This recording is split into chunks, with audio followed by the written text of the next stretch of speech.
Indians and Negroes unite. We have won the battle for human rights. Out of cares and tribulations, we built our nation. Trinidad and Tobago is ours, black and white. Now the land is mine, the sea is mine, the hills beneath the sun that shine, where steel bands play for limbo dance and carnival. Stick fighter, bongo, I like to hear me call it so. I jumping up his pet for so a carnival.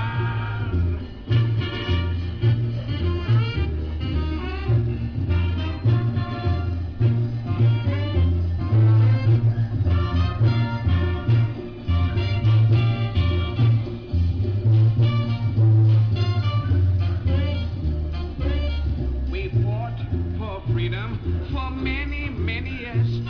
We suffered and we struggled through blood, sweat, and tears. Is Monday, people, the first Monday in 2025, in the month of January. Time and tide waits on no one, so let us start one time. You know where we program and we don't stick.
Hi Roxanne, hi Margaret, hi Angela, hi Shireen, Christopher. Roxanne, I like too much tilly. I looking radiant today, so I don't look radiant all the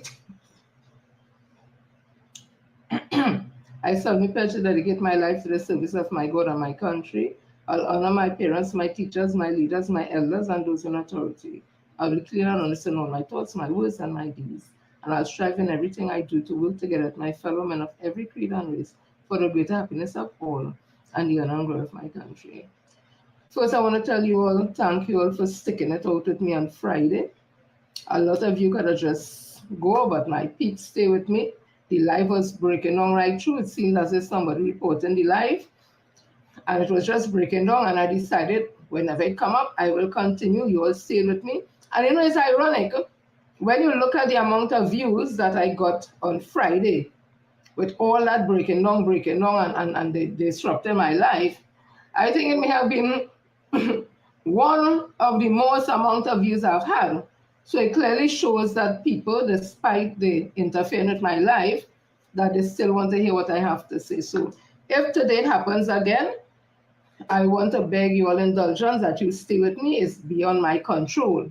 But again, when you see they don't like to hear the truth, because if I was making a live where I'm cussing people of African descent, nobody interfering with it. They would have joined with me and say, yes, cuss them. But when you're talking the truth and somehow the truth reflect not only an African people, but reflect also another race in this country, then people have an issue, right? So let me continue. You know, we always have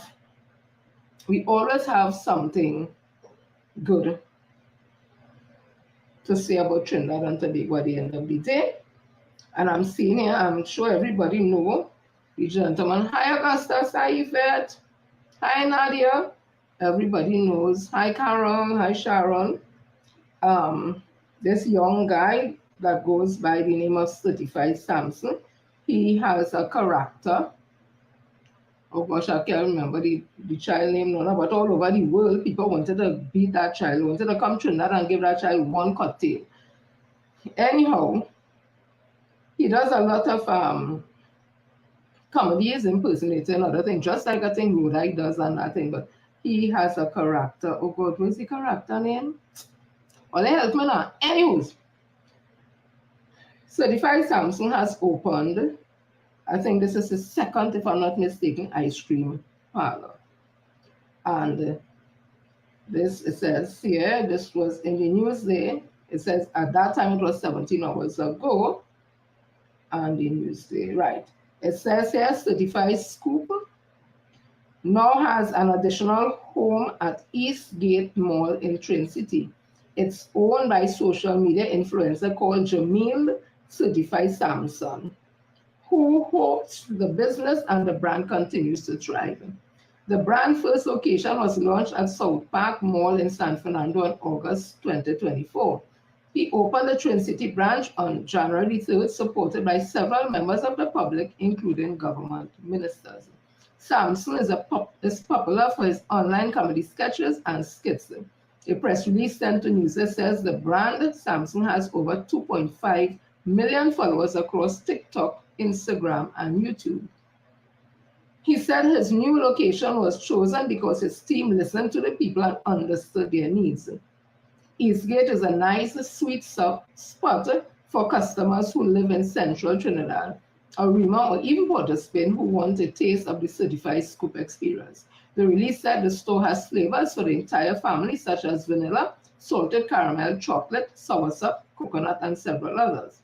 To meet the demand of fans and followers, the Eastgate location also doubles as a merchandise hub where customers and supporters can also purchase a variety of certified Samsung t-shirts, hats, cups, and other limited edition items that feature the various social media characters, including Ezekiel, Screws, and Zion. The launch was attended by Minister of Youth Development and National Services Foster Cummins, Alderman Kareem Marcel of the Port of Spain City Corporation, and the former chairman of the Tanapuna Piaco Regional Corporation, Kwesi Robinson. I must mention Kareem Marcel is now the candidate to the upcoming election for Laventille. Forgive me if it's not East. If it's not East, it's West. I always forget it. The managing director of Eastgate Mall, Edward Aboud, said the facility was thrilled to welcome Samson and his fan base to the mall. Eastgate Mall is an experience anchored by family and entertainment. We will also have a bowling alley open in the next 3 to 4 weeks. The Twin City store is open from Monday to Thursday from 12 to 9 p.m. and from Friday to Sunday, 11 a.m. to 10 p.m. The release added that customers can expect a back-to-back school promotion on January 6th at both branches. We want to say good luck to Certified Samson and continue to grow. That's a young man, that's a young entrepreneur, and he would have found a way to use his skills and create characters, and now he has gone into business itself. And it's so sad that because at that opening of his mall, there was a government minister and two an alderman for PNM and another one who was a chairman of the Tanapuna Regional Corporation. If he had the kind of nasty things that were being said, instead of some celebrate that this is an African guy, who they always say that African people are not doing well, and not only African guy, but a young guy who they say there's nothing for young people to do, should be celebrating that he has turned this into a success and said they will go to buy ice creams and all that. No, they had to turn it into something that was distasteful. And again, today I'm going to continue what I started talking about. Breakdown or no breakdown, I will do the live because it's important. I want the conversation on race relations to start in this country, just as Mr. Neil Passanal, I think it was, who is the CEO of Nalis, if I'm not mistaken, when they had opened the La Hocketa library, where people were saying a lot of racial things again about people of African descent, and he himself would have said, if I'm not mistaken, there must be conversation on race relations. It's important. So that was Certified Samson there, and I saw something that piqued my interest to show you how we are really a blessed country, despite the challenges that we may have. And I had to smile at this because when I watch them dance, I say, you see them them just play mass papa, or them really love music or something. It was a wedding, and just know it. Actually, it looked as if it was a Hindu wedding. And Papa, when they come out, waiting for the vehicle, oh, surely, if only he was playing, just now, give me a minute. Oh, gosh. Ay, ay, ay, ay, ay. What do you think? What do you think?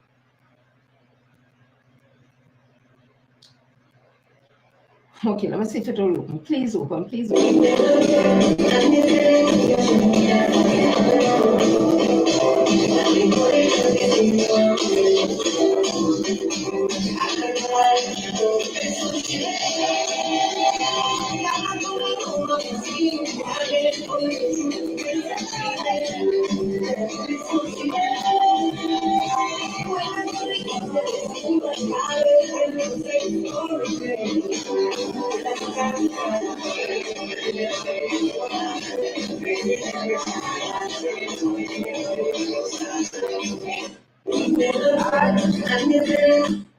No matter what, I watched this and I felt so good. I wish I was up there in our wedding. And it just shows about our diversity. It shows about our living together and embracing each other, our different cultures, our different music. That sometimes when you see how someone in this country to come and just really, really break your heart. So I thought that was something exciting to share with you all because I loved it. I wish I was there. I would have given a little wine myself. Also, give me a minute because you know there's something in an order. Yeah. Yeah. What do you think is? So I'm also seeing. Hi Emmeline, hi Myrtle, hi Judy. I'm also seeing that I saw these two videos and I thought, hey, let me play it. Because again, we are a blessed country. All those who want to say it bad and all that, them can leave it right here and we will make it work, Papa. Or we go work together to make it work. So this is another video. It's apparently somebody who, I don't know if she's Trinidadian, just living in the States and she came for vacation, or she's a Trini who is living in the States and came back home. The TikTok says Trinidad is not a real place. Trinidad and Tobago is not a real place because where else can you go to take classes for free? I was just scrolling through social media and I saw that the Ministry of Sport and Community Development were giving out these free classes. So I looked more into it and I could not believe the type of classes that they were offering for free. Look at this. Electrical wiring. Do you know you could take this class and be an electrician and make so much money? Look at this. There's a job in Superior right now as of this video. If you go online, you'll see that they're offering $7,000.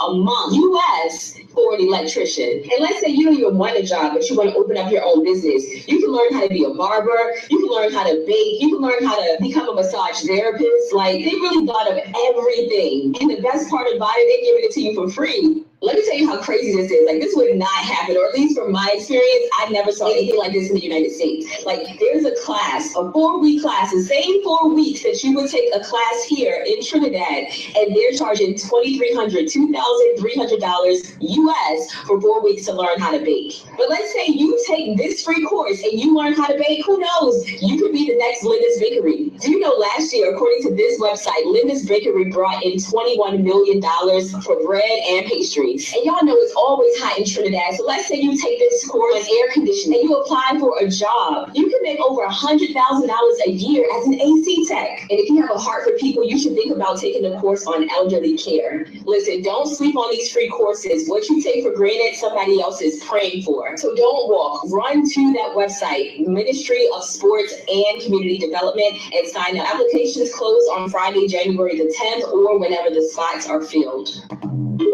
Right?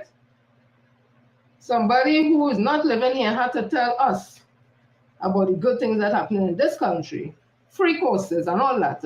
And we right here saying it have nothing. Hear her again speaking about what she loved about living as a in Trinidad as an American.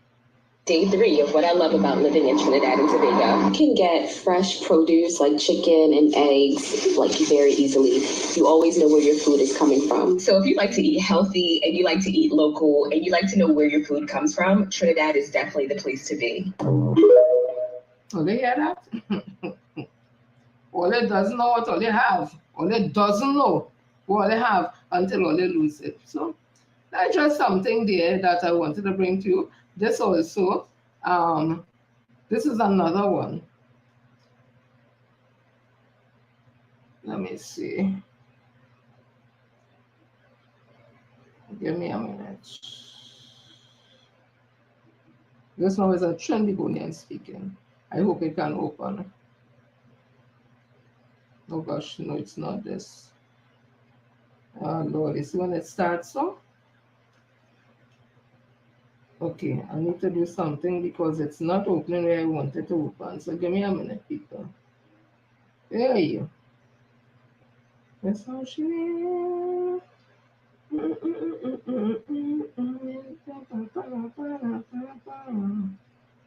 how she is. Let me see if it will open now. Hi, Adara.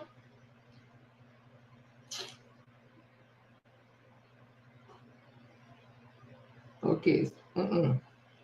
What's happening here? Let me try something else quickly. Let me see if it's here.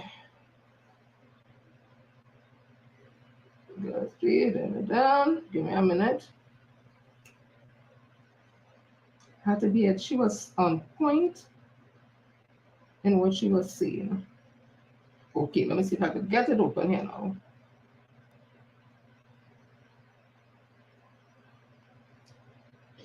Transportation, the buses, all you need to do without paying a cent is pull out your ID card and prove, bam, that you are 60 and over.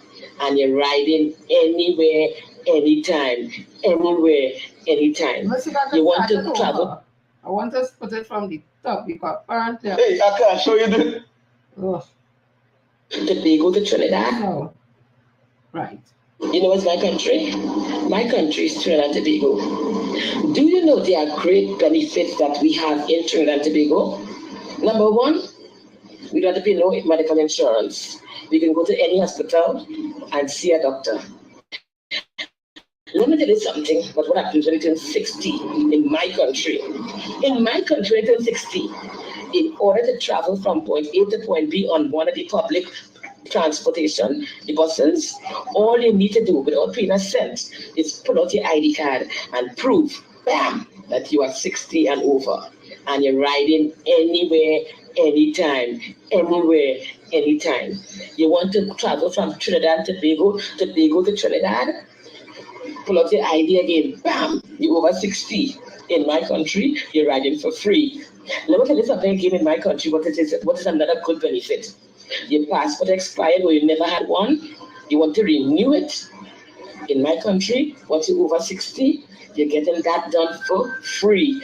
That's the benefit of my country. What's my country called? Trinidad and Tobago. It might have stuff going on, but we have some great benefits. We are wonderful.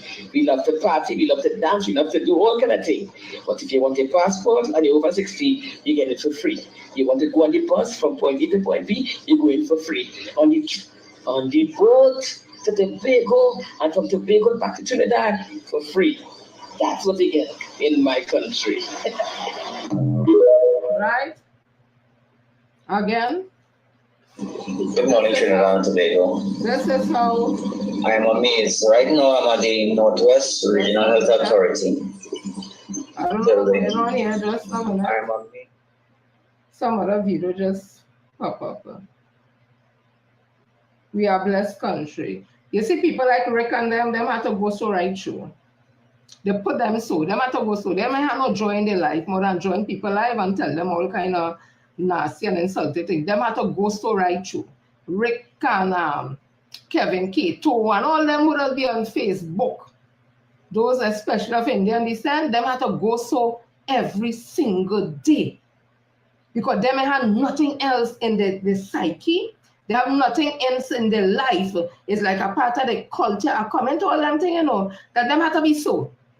They may have no joy in their life. That's why sometimes when they see certain things, how it end up is because they're not having no joy in their life.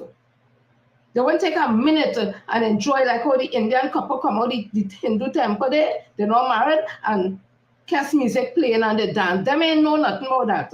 Them go want to cuss them, that young couple, because their life it's so empty that so he want to stay on. No, I'm not blocking them. Ricardo, darling, I'm not blocking them. Let he stay right there. Because that is a testament to the things that I will be saying and will continue to say. Let Rick and them stay right there and continue with that. And the nastiness after all, people will see them. The aura so dirty, the aura so stink that people will just watch them and walk away. And they see like, I don't want to bring up this. But there's something that's happening. I ain't agree with that. But when you look at the conversation when I read with the Dalits and Ibrahim, the Dalits, if the shadow only fall on Abraham, the Brahmin does go and do a ritual to cleanse because it's taboo. Them thing really no. The nasty spirit, that is what probably happened. I don't know. You see, I'm going to play the thing on Friday the Guild, so when people see it just and they like it, it's a spirit in them. We're seeing goodness in you, and their spirit and yours can't mesh. That we're going on with Rick and them. Them spirit is nasty. So anything good, a good spirit, them spirit will fight against that and use their body as a vessel to say the things that I say. So let me move on. I'm leaving them right there. Let's stay right there and eat up yourself. It's all enough to take you on. Let eat up yourself whole time. The world continuing while eating up yourself. So that was that. And I see in Tobago now, the two sisters, when I say sisters, not blood sisters, but in terms of PNM sisters, they have been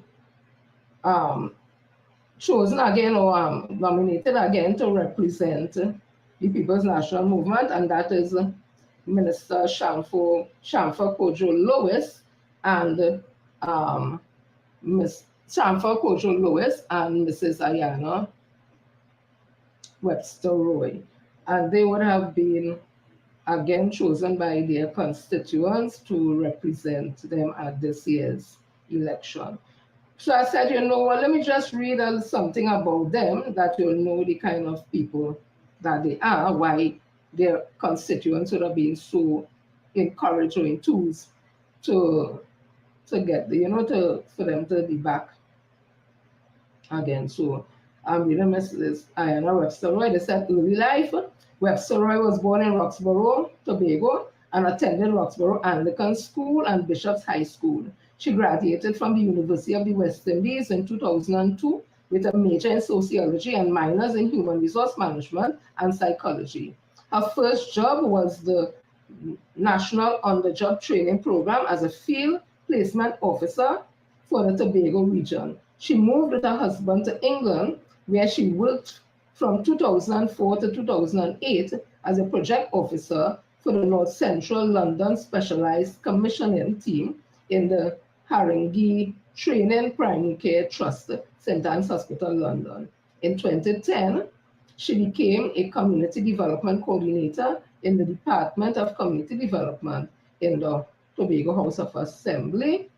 And political career, Webster Roy was first elected to the Trinidad and Tobago House of Representatives on September 7, 2015, after the 2015 general election. She is a member of the People's National Movement for the Electoral District of Tobago East. And on September 11, 2015, she was appointed Minister of State in the office of the Prime Minister.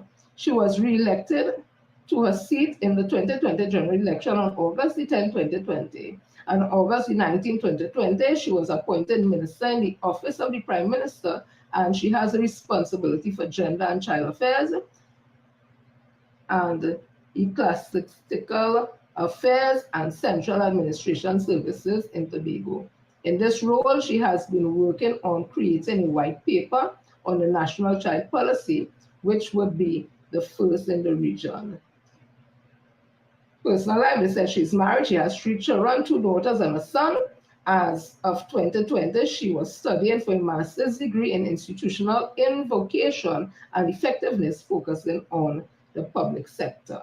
So that's a little bit about Mrs. Ayana Webster Roy and just a little about Mrs. Shamfa Kojo Lewis. So it says here, Shamfa Ashaki Kojo, born 1982, is a Trinidad and Tobago politician representing the People's National Movement. She has served as a member of parliament in the House of Representatives for Tobago West since the 2015 general election. She is the current Minister of Sports and Community Development. They said early life, Kojo was born in 1982 and is the fourth of 8 children. Her mother, Wilma Warner Kojo, is from Mason Hall, and her father, Jeffrey Kojo, is from Bethel. She attended the Mason Hall and Montgomery Government Schools, the Scarborough Methodist Primary School, the Scarborough Junior Secondary School, and Signal Hill Senior Comprehensive School. She participated in youth activism and served as a youth ambassador for CARICOM and the United Nations. She was president of the Tobago Youth Council and participated in regional youth parliament initiatives. When she was 17, she attended the first World Youth Congress in Hawaii in 1999 as a member of the Caribbean delegation. In 2006, she received a bachelor's degree in international affairs from Bethune-Cookman College in Florida, United States. She then received a Master's of Science with distinction in International Trade Policy from the University of the West Indies at Cave Hill. Kojo also completed courses in economic development, export diversification, and international food and agriculture trade with the World Bank Institute. Her career, she worked as a trade analyst with the Division of Planning and Development and as an international trade consultant with the Organization of American States and the Inter-America Development Bank in Washington, D.C. She is the Assistant Director of the Youth Energized for Success Programs and Initiative of the Division of Finance and Enterprise in the Tobago House of Assembly. On the 18th of June 2010, Kojo was appointed as an opposition senator in the Senate of Trinidad and Tobago. She was the youngest Tobagonian to be appointed to the Senate. She was first elected to the House of Representatives for Tobago West on the 7th of September 2015, following the 2015 general election. She was appointed to the Ministry as Minister of Tourism on the 11th of September 2015, a position she held until the 9th of April 2018 when she became the Minister of Sport and Youth Affairs. She was re-elected to represent Trinidad and Tobago on August 10, 2020, following the 2020 general election. She received 9,275 votes, while her nearest opponent only 4,501 votes. She was appointed as the Minister of Sports and Community Development on August 19, 2020. Personal life, Kojo is a member of the Delta Sigma Theta sorority and is the founder of Pink Diamond Society for Ladies Incorporated. I guess at that time she was not married as yet, so another part of her personal life, she is married and her surname is now Mrs. Shamfa Kojo Lewis. Right, so let me continue. Our country, again, as I say, is a multi-ethnic, multi-religious, it's a cosmopolitan country. And we have always been tolerant of each other, and we will have our issues. Man and man will have a thing, this one and that one. But as a nation itself, there are no policies in place that disenfranchise one race against the other, right? But there are some in our society would like us to believe that that is not true, and they will psych up the ordinary man and woman to believe that there's something wrong and they are being disenfranchised and one group against another group and all that foolishness, right? Again, I'm not saying that there may not be incidents of a man and an ex-man or woman and an ex-woman of any race or whatever. We are human beings, once in contact, they're in conflict. That's how we are. But as I say again, it is not something that is institutionalized, as Trevor Sudama, I think, would have said, that there has been some type of institutionalization of racism against people of Indian descent. So I'm coming to that. You remember when Kamla Prasad Bisesa would have told Mrs. Camille Robinson Regis, Minister Camille Robinson Regis, that after Ms. Regis would have called Kamla's whole name, which I saw nothing wrong with it, unless Kamla Prasad Bisesa had an issue with one of her names. Because we all know George Michael Chambers, God bless him, then and gone. We know Dr. Keith Christopher Rowley. We know Dr. Eric Eustace Williams. We know A&R Arthur Napoleon Raymond Robinson. We knew Patrick Mervyn Augustus Manning. So we knew the different names they had, the middle name, and some people call them. I have two myself. So apparently, Kamla Prasad Bisesa has a middle name that we didn't know, and Mrs. Robinson Regis would have called out her name, Kamla Shushila Prasad Bisesa, and was asking her some questions on a platform.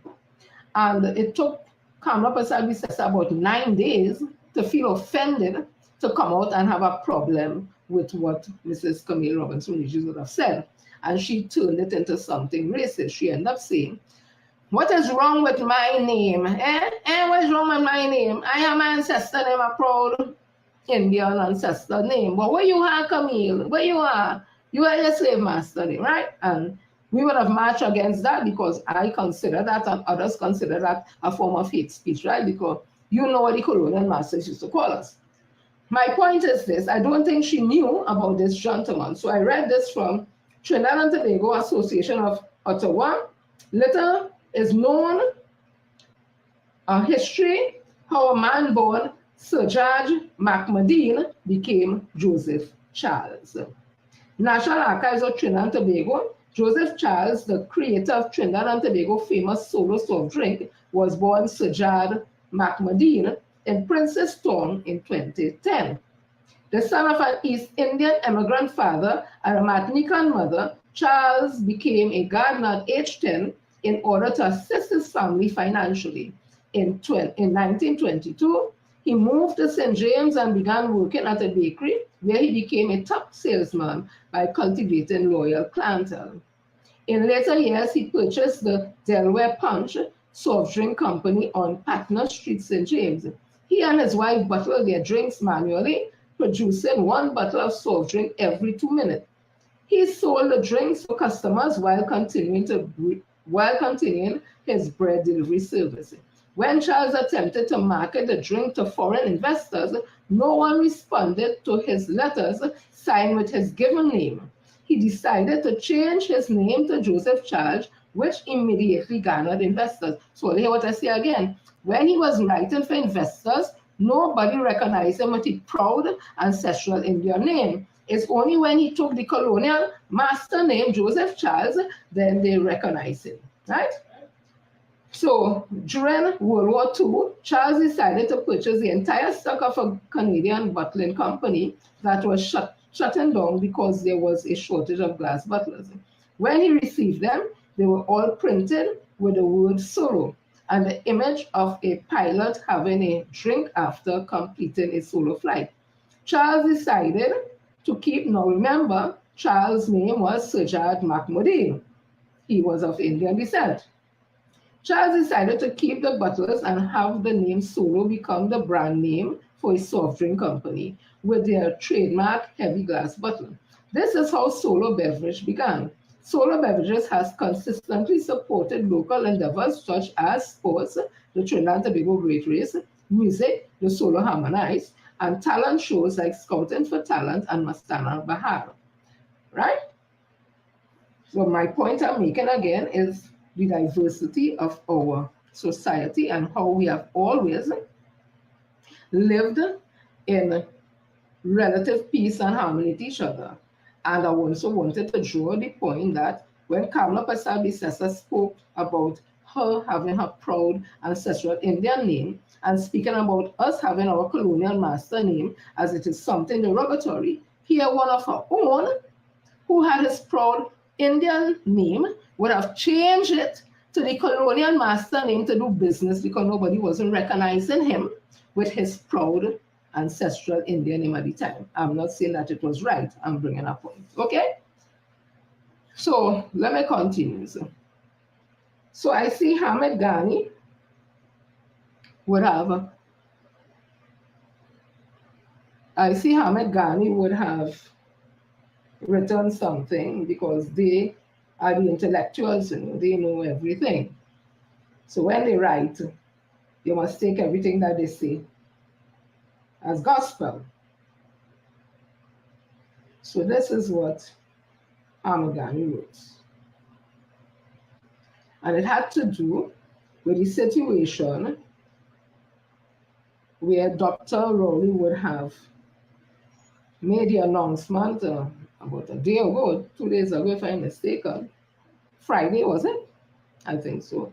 That he was stepping down at the end of the legal term as the Prime Minister of the People's National Movement, and there's going to be a transition, and he was not going to go back up for the electoral district of Diego Martin West, and things are going to be put in place.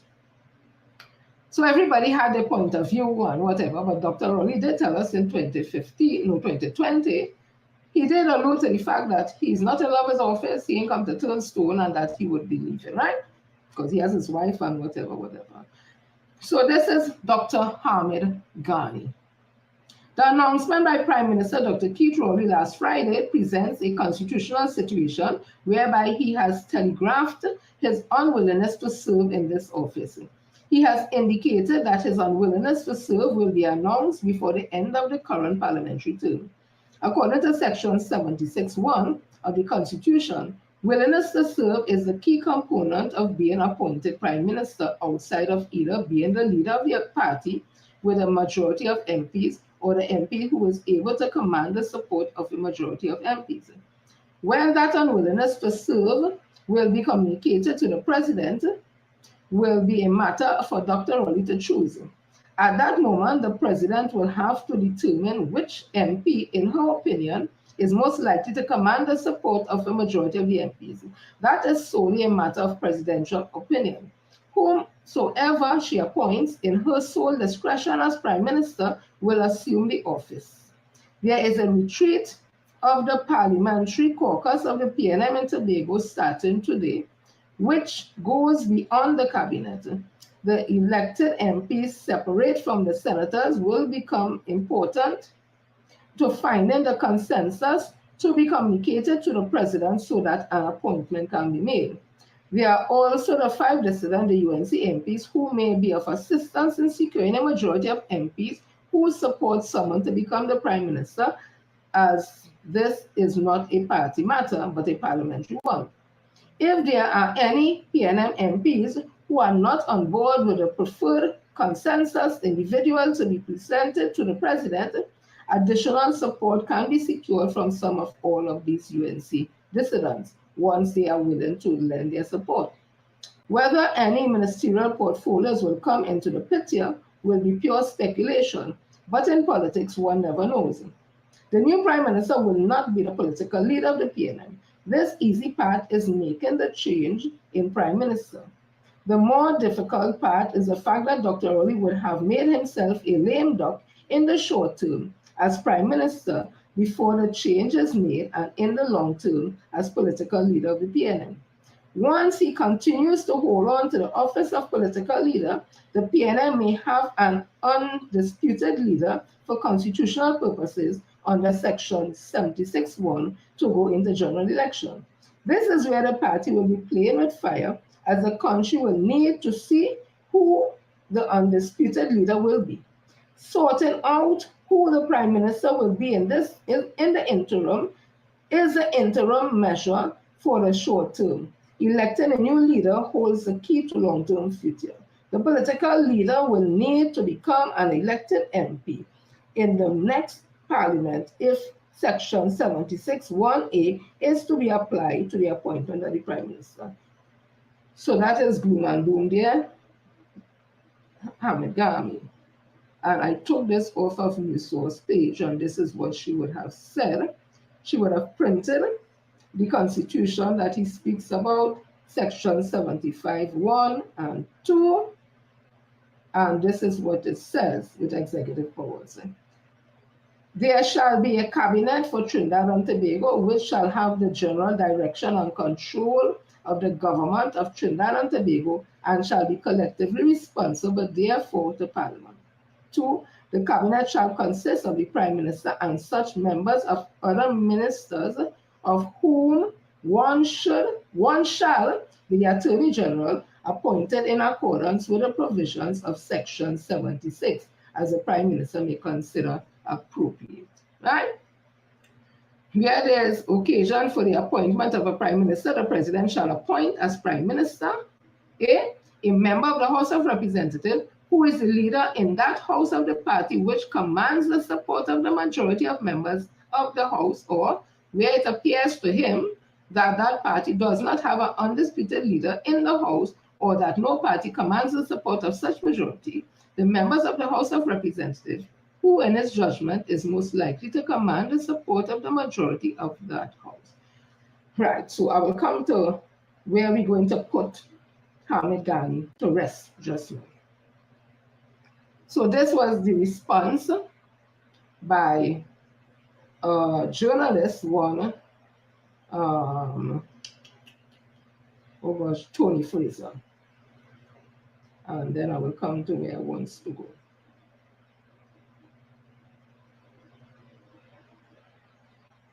So Tony Fraser would have responded, I shall have my say on PM Rowley's intention to leave office before the term ends. That was 2 days ago. All these things I'm reading 2 days ago. And his accomplishments and or failures. But for the moment, I have been struck by the liberal use of the term lame duck, Prime Minister. And this is done even by political analysts. In practice, the political nomenclature as attached to a US president refers to someone who has been voted out of office but remains as a statutory leader until the moment when a new president to be sworn into office. In the period before his or her departure, such a president, based on the fact of having been voted out of office or unable to contest for a new term, lacks the moral and or ethical capacity to make important decisions. This is surely not the case in this instance with Prime Minister Rowley. He has not been voted out of office, and even the most difficult and sensitive of decisions to be made in the national interest, Prime Minister Rowley has the power and right to take. Now, all of the above has nothing to do with the right or wrong of PM Rowley's decision to keep his promise to retire and the quality of his term of office. What it has to do is our quick and non-thinking adoption of the political concepts which are external to us. And this is in reference to contemplating our own politics and situation to come up with an appreciation of our situation which is relevant to us. Such is important because whatever the PM does between now and the appointment and or election of a new MP has the full legal and moral authority of his office. When we throw around the notion that he has no authority because of his lame duck status, what is done is to undermine the authority of the Prime Minister. So Mr. Tony Fraser, who is a journalist, would have had to come out and tap those analysts, those political analysts who is lecturer all over on the wrist by telling them this lame duck concept has nothing to do with Trinidad and Tobago. That is an American concept. The Prime Minister here was not voted out of office, and that Prime Minister has the authority to appoint based on who commands whatever majority of the House of Representatives. And they had a retreat that was yesterday, I think it started yesterday and today. And we have, coming out of that, this is what we have. Let me see if it's this.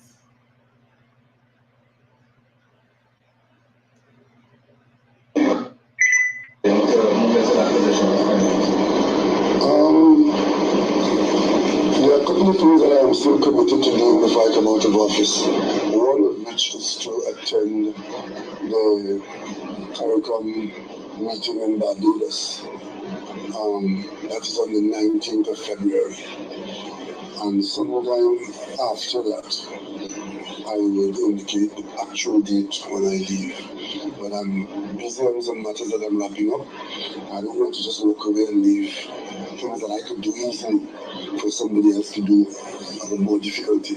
So I'm pretty much winding up these matters. That will be my last CARICOM meeting, and I'm chairman of a couple of positions there. I want to make sure that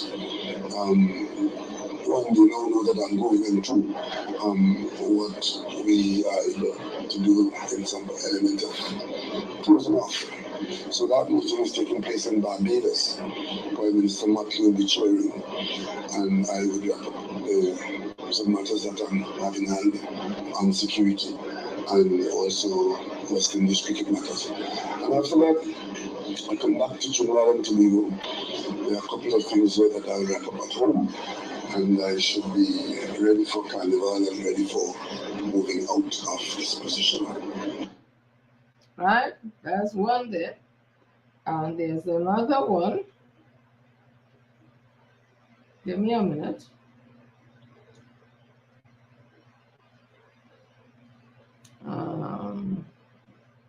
Let me see if I have it here. Okay, if it's not here, then let me go to this. Oh.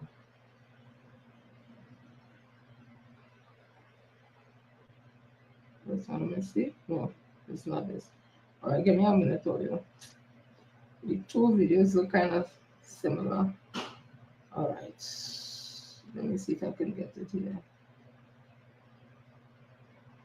Ooh, I hope this one is it. Let me see if this one is it.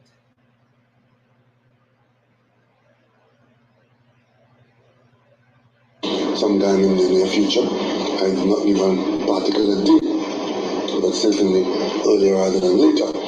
And then that having been said, and my intention being firm, the question now was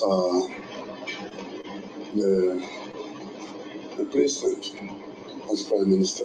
As you would know, once a vacancy arises with respect to the appointment of a Prime Minister, it falls to the President to respond to that by making an appointment of the person who, in the President's view, commands the majority in the House. And those provisions exist in Section 76 of the Constitution. So we, as a caucus of the PNM in the House, we discussed at length, and we, in the end, came up with a situation where the entire PNM caucus is in support of Member of Parliament Stuart Young, Member of Parliament for the Member of Parliament for Portishead North and Downs East, St. Downs West, St. Downs, Portishead North and Downs West. And we are very pleased to announce that the promise of a smooth transition is going according to plan.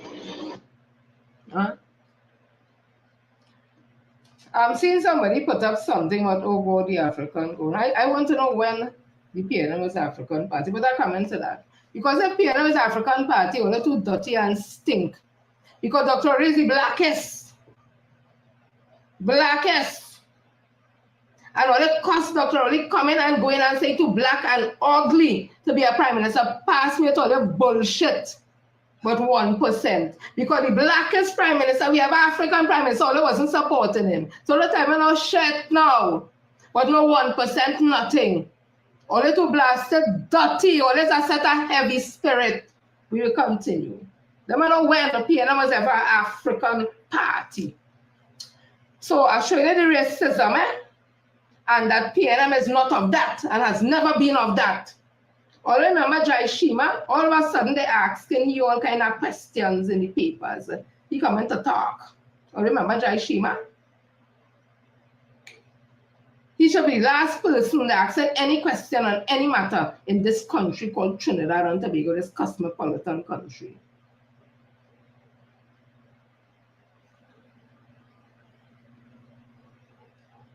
All remember he was the director of the CDA.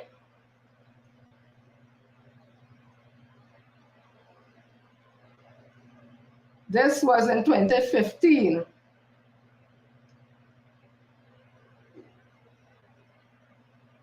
When he would have been a conversation with somebody. Okay, so let me see the message. All right. So let me see if I read it. Fired Shagarama's Development Authority, CDA Director Jai Shima Laladar Singh posted an apology on his Facebook page. We want to blast an apology. Then and now. The post states, I sincerely apologize to the particular individual for making a statement that was inappropriate and uncalled for. I did it in anger when he told me that I would be dead. At that point, I took it as a threat. It may not have been, but I acted in rage. I am sorry for the pain and sorrows that I caused others. I want you all to know that I'm truly sorry and I have resigned from the CDA Board of Directors effectively immediately. Blasted lie. Planning Minister Dr. Botiwari fired Laladar Singh with immediate effect. Here he said he resigned, but Tiwari fired. There was light dread, some of them. After being alerted on the alleged conversation he had on Facebook was laced with a series of explicit racial slurs and obscene language. The messages on a page purported to be his quoted Laladar Singh as using the N several times during exchanges with a person by the name of Anthony S. McLeod. The date of the Facebook post was April the 12th, 2014, but it was recently reposted on social media websites, including the underpage of attorney and Senator Clarence Rambarat, which led to it being raised with Tiwari. The Laladar Singh conversation with McLeod was so offensive that it even purported former Prime Minister and United National Congress leader Basil Pande to act as peacemaker. Dear Jai Shima, please do not do anything to exacerbate the racial problem which has been the bane of this society for centuries. Speak your mind without becoming offensive, please. Pande wrote, calling for Laladar Singh to desist from propagating racial division. In a statement yesterday, Tiwari said he called on Laladar Singh to resign at once as he described the comments as objectionable and reprehensible. Over what can only be described as objectionable and reprehensible statements made on social media platform, the minister takes a position, and such behavior is unacceptable in a civilized and multi-ethnic society as ours. Tiwari, who defended his decision to file Laladar Singh, added, this divisive statements such as these would not be tolerated under any circumstances, regardless of situation. He said Trinidad and Tobago was a model of plurality and racial harmony, which the entire world could witness and emulate. Calling on all citizens to reject divisiveness, Tiwari also urged people to reject at every turn any attempt to divide us, especially through race and religion. Contracted for comment yesterday, CDA Chairman Danny Solomon said Tiwari had already spoken and he could do nothing more. Right? And it was one set of cussing. He cussed the man. And he tell the man all kind of, if he called him so much N and all kind of nasty thing, and then come down to what he did vex. Is that what they does do? Either when they get vexed or they just drink rum to get them the strength, some of them to say what they have to say. But right now, they're calling he out to ask he question about this country. So let me tell you a little about the People's National Movement and when they're lying to talk about racism. And the PNM has always been racist. Give me a minute.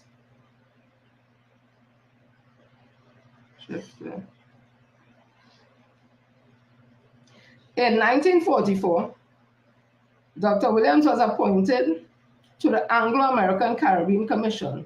In 1948, he returned to Trinidad as the Commission Deputy Chairman of the Caribbean Research Council. In Trinidad, he delivered an acclaimed series of educational lectures. In 1955, after disagreement between Williams and the Commission elected not to renew his contract. In a speech at Woodford Square, Port of Spain, he declared that he had decided to put down his bucket in the land of his birth. He rechristened that enclosed park, which stood in front of the Trinidad courts and legislature, the University of this Woodford Square, and proceeded to give a series of public lectures on world history, Greek democracy and philosophy, the history of slavery, and the history of the Caribbean to a large audience drawn from every social class. From that public platform on January 15, 1956, Williams inaugurated his own political party, the People's National Movement, which would take Trinidad and Tobago into independence 1962 and dominate its post-colonial politics.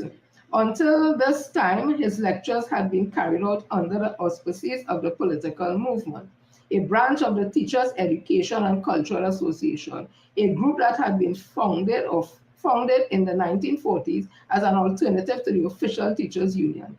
The PNM first document with its constitution. The PNM first document was its constitution. Unlike the other political parties of the time, the PNM was a highly organized, hierarchical body. Its second document was the People's Charter, in which the party strove to separate itself from the transitionary political assemblage, which had thus been so far the norm in Trinidad politics. An election held 8 months later, on the 24th of September, the People's National Movement won 13 of the 24 elected seats in the Legislative Council, defeating 6 of the 16 incumbents running for re-election.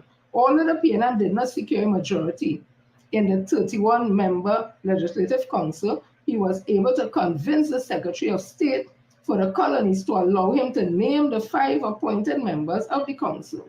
Despite the opposition of the governor, Sir Edward Beetham, this gave him a clear majority in the Legislative Council. William was thus elected Chief Minister and was able to get all 7 of his ministers elected. So that is the early start of Dr. Eric Eustache Williams. So let me go into national politics. Right, I did that because I'm coming to something. And I told you when we were trying to get our independence, I read for you what a group of persons of Indian descent had done in this country. They formed what is called the Indian Association of Trinidad and Tobago. You heard when Dr. Eric Williams was giving his speeches, all persons of different races and ethnic groups came to listen. If he was preaching race, only African people would have been there. It didn't have African people alone. There were people, all peoples came out to listen to his lectures. So that is one thing to show you it was not a racist party. But as I tell you again, while he was looking to get our independence, the Special Branch Monthly Intelligence Summary of May 1962 reports on the racial, religious, and related matters as follows. The Indian Association of Trinidad and Tobago, IATT, held several meetings during the month for the purpose of raising funds for financing a former delegation headed by Jal Bahadur Singh, president of the association, to go to the United Kingdom to protest the draft constitution for the independence. It wasn't African people. At one of these meetings, Kenneth Lala, a member of the managing committee of the organization, advocated civil disobedience and urged members to be ready at a moment's notice to march. Other speakers included H.P. Singh, Hari Prasad Singh, one of the biggest racists, but I would read what another one just now. Secretary of the Public Relations Officer suggested that they should resort to violence if the wishes of the association were not granted. The Indian Association of Trinidad and Tobago has formed an action committee allegedly for the purpose of planning acts of violence and sabotage. Is that not terrorism? As well as training men for the purpose. It is reported that Conrad Gonzalez, a Trinidadian whose occupation is given as an engineer, was appointed the field organizer of the committee. A report indicated that on the 25th of the 5th, 1962, a decision had been taken to attack police stations, bridges, and Negroes residing in areas where there is a predominance of East Indian origin. When Dr. Ike Williams was preaching in the square, unity, togetherness, a nation, there was a group of people preaching violence. So I comment to something. You know, the word recalcitrant minority has been thrown around by some to their own advantage to create problems, right? And I told you all the word recalcitrant just simply means obstinate and stubborn. So I was reading something here from Wired. It was written a while back, but it says, the phrase recalcitrant minority is one such, particularly as it relates to Trinbagonian politics. So they said the editor, the recalcitrant minority is an example of a phrase abused to suit sinister agenda. So the phrase recalcitrant minority is one such phrase, particularly as it relates to Trinbagonian politics, often labeled as a discriminatory and hateful phrase by section of a society. Research on the word recalcitrant reveals that the word itself has no sinister connotation. Then, how did such a phrase become a malignant? Words are so easily abused and twisted to suit the agendas of any given speaker or writer. Very rarely are the power and the historical relevance of these gems truly understood and appreciated. Labels then are incorrectly allocated as a result. The phrase recalcitrant minority is one such case, particularly as it relates to Trinbagonian politics. Often labeled as a discriminatory and hateful phrase by section of our society, research on the word recalcitrant reveal that the word itself, right, has no sinister connotation. And then how they write it over twice. Analysis of Commonwealth political history provides some valuable insights, particularly peculiarly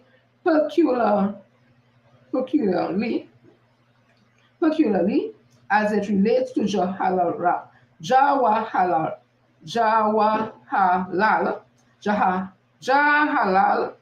look now, to Jawaharlal, or is Jawaharlal Nehru, an Indian journey to independence.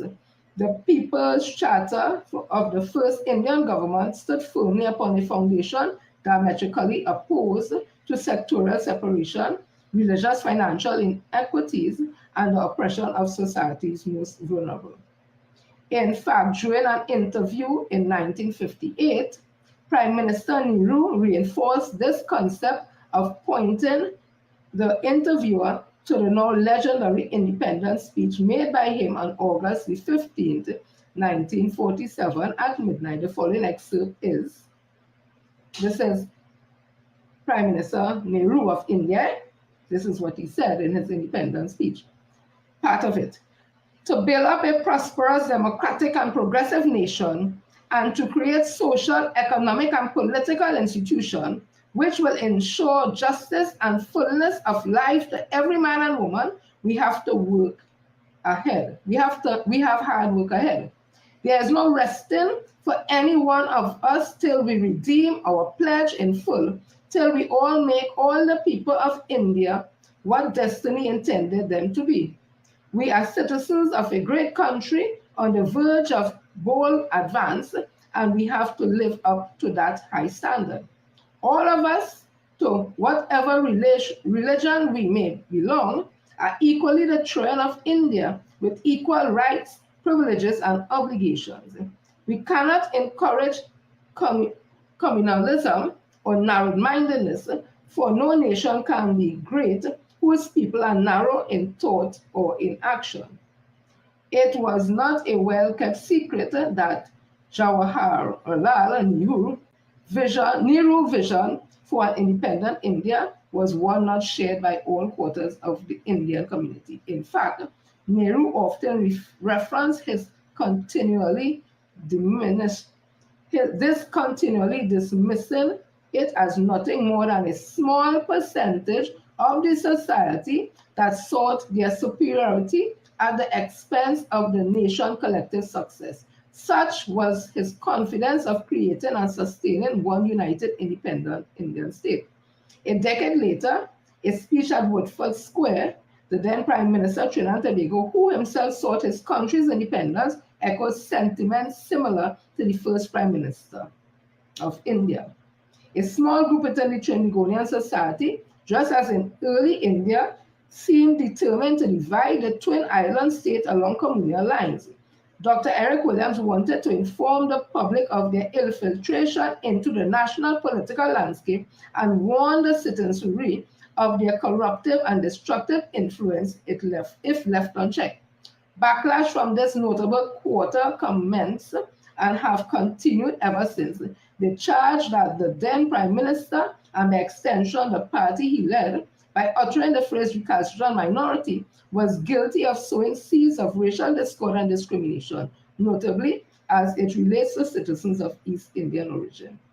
This was and still is to date a deeply troubling and interesting claim. To what ends would that accusation, if true, had served a fledgling state of Trinidad and Tobago? What was the ultimate purpose of our first government? The swift destruction of the state by racial and socioeconomic discord, right? So basically, they didn't find when the first Prime Minister of India spoke about this recalcitrant minority in India, because Indians he was talking to, they didn't find he racial. Because he was speaking about a group within the society in India who feel they more superior and they causing problems within the society for all. Dr. Eric Williams was speaking basically on the same concept. Warning people, there's a small group of people in this society. He's trying to build a nation that their behaviors is recalcitrant, and they were recalcitrant minority. However, people of Indian descent and leaders and intellectuals have used that to say that Dr. Eric Williams and the PNM is racist. But you know, they wouldn't say Nehru, first Prime Minister of India, who said it in an Indian space with only Indian people, that he racial. So you see how they use the word recalcitrant for their own use, and it is a lot of intellectual Indians who would have done that because they are the ones who those ordinary Indians would look up to. All right, so let me continue. I commented something, you remember the cowshed conversation when they said Dr. Rowley say that Bhagat Sagan Maharaj was only building cowshed, or remember that? They wouldn't tell only the context of nothing, Okay, so let me read this here. I took something from Selwyn Poetry. It says, when Dr. Williams arrived on the scene in 1956, the conditions of the Hindu schools were quite deplorable, as I presume the same was true for the non-Hindu schools. I went to Tagariga EC, a school that was built by enslaved Africans in 1838, and what in our days we call the Cocoa House. I went to that school from 1914 to 1954. It was just one open building with a large stage under which we placed the agricultural tools we use to till our school gardens that lay on the southern side of the eastern main road near the vestry, and was built in 1843. In 1955, Bhagat was doing his best to build some schools for the Hindu children. Dr. Williams, now that's 1955, PNM wasn't founded until 1956. But all that time, Dr. Eric Williams was having electoral discourses in Woodford Square, University of Woodford Square, and all peoples attended, right? So in 1955, Barrett was doing his best to build some schools for the Hindu children. Dr. Williams deplored the fact that the East Indian schools looked like cowsheds and vowed to do a better job of school building for all the children, Hindus as well as Christian children, when he came into power. Although present Hindu law, LORE, has it that Dr. Eric Williams called the Hindu schools cowshed, he did not intend to denigrate Hindu schools or Hindu children. He merely sought to deplore the condition in which the education of our school children took place. Right? So that was it. Bada Sagamaraj set out to build schools. He tell everybody, because he was the founder of the Mahasabha. He made his first million from digging out the stone and thing from the Caroni River. That way making money from digging out the stone or the Caroni River because he was healed, right? So he make a million there, and he formed he Indian Association, the Mahasabha, and he went about building schools all over. But the schools, and they were built with all galvanized piece of wood, it open out, it hot, it humid, deplorable. Dr. Williams ain't seen it. Because how a cowshed does look. Not some galvanized and some posts. I see how cowshed does look. It'll be open, it has no door, it has no window. It just posts so you could tie the cow with the rope on the post and them. So Bada Sagamaraj of just building these schools all over the place with shed and the children in this deplorable condition. Dr. Williams would have referenced, because we just said this woman looking plump like an orange. This one looking rosy like an apple. We just make those as similes, right? So the cowshed thing, they take it and run with it and say Dr. Eric Williams was racist against them. But you know what they wouldn't say? That they wasn't sending the Indian children to school. They had them home to send them in the rice garden and in the plantation to plant cane. And when Dr. Eric Williams came in, and somebody said he didn't take the money from his pocket. Of course, not, about government policy. But he promised that he will help. And he did help with his PNM government and give the schools, the Hindu schools, and all them, no, the national school, they call them money to build schools, and proper schools were built for Hindu children to go to school. Not only that, he went a step further and employed inspectors, school inspectors, who went around to those areas in Barakpur and Deep South and separate all them areas to make sure that Indian girls and Indian boys was in school. They ain't gonna talk about that, but they go talk about cowshed. He was building blasted cowshed because cowshed is just some galvanized with hole and post there and just open out just so. Do it flan, all kind of thing. But they just hold on to that because the leaders, some of the Indian leaders, tell them that. So the hate, I tell you how the hate. I'm telling you how the hate start up, you know. Let me go again. Oh, you know a man named Mahatma Gandhi? Because I want to understand the behaviors, you know, because me as seeing that when I'm talking about, me as seeing that at no government level, I might see a little talk show between man, as I say again, human and the ground, but as a governmental level, and the PNM and to be racist, me as seeing that. So I'm reading something from BBC News here. They say, this was in 2015, was written, was Mahatma Gandhi a racist? And it says here, Mahatma Gandhi has been variously described as an anti-colonial protester, a religious thinker, a pragmatist, a radical who used non-violence effectively to fight for causes, a canny politician, and a whimsical Hindu patriot.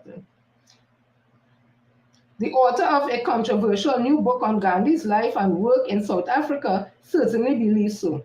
South African academics Ashwin Desai and Ghulam Vahid spent 7 years exploring the complex story of a man who lived in their country for more than 2 decades, 1893 to 1914, and campaigned for the rights of Indian people there. In South Africa, Gandhi, in the South African Gandhi, I think that is probably the name of the book. So he continued. Stretcher bearer of empire, Desai and Fihad write that during his stay in Africa, Gandhi kept the Indian struggle separate from that of Africans and coloreds, even though the latter were also denied political rights on the basis of color and could also lay claim to being British subjects. They write that Gandhi's political strategy, fighting to repeal unjust laws of freedom of movement or trade, carved out an exclusivist Indian identity that relied on him taking up Indian issues in ways that cut Indians off from Africans, while his attitudes paralleled those of whites in the early years. Gandhi, the author, writes, was indifferent to the plight of the indentured and believed that state power could remain in white hands, and called black Africans kafir, a derogatory term for a larger part of his stay in the country. Now you see, what is similar?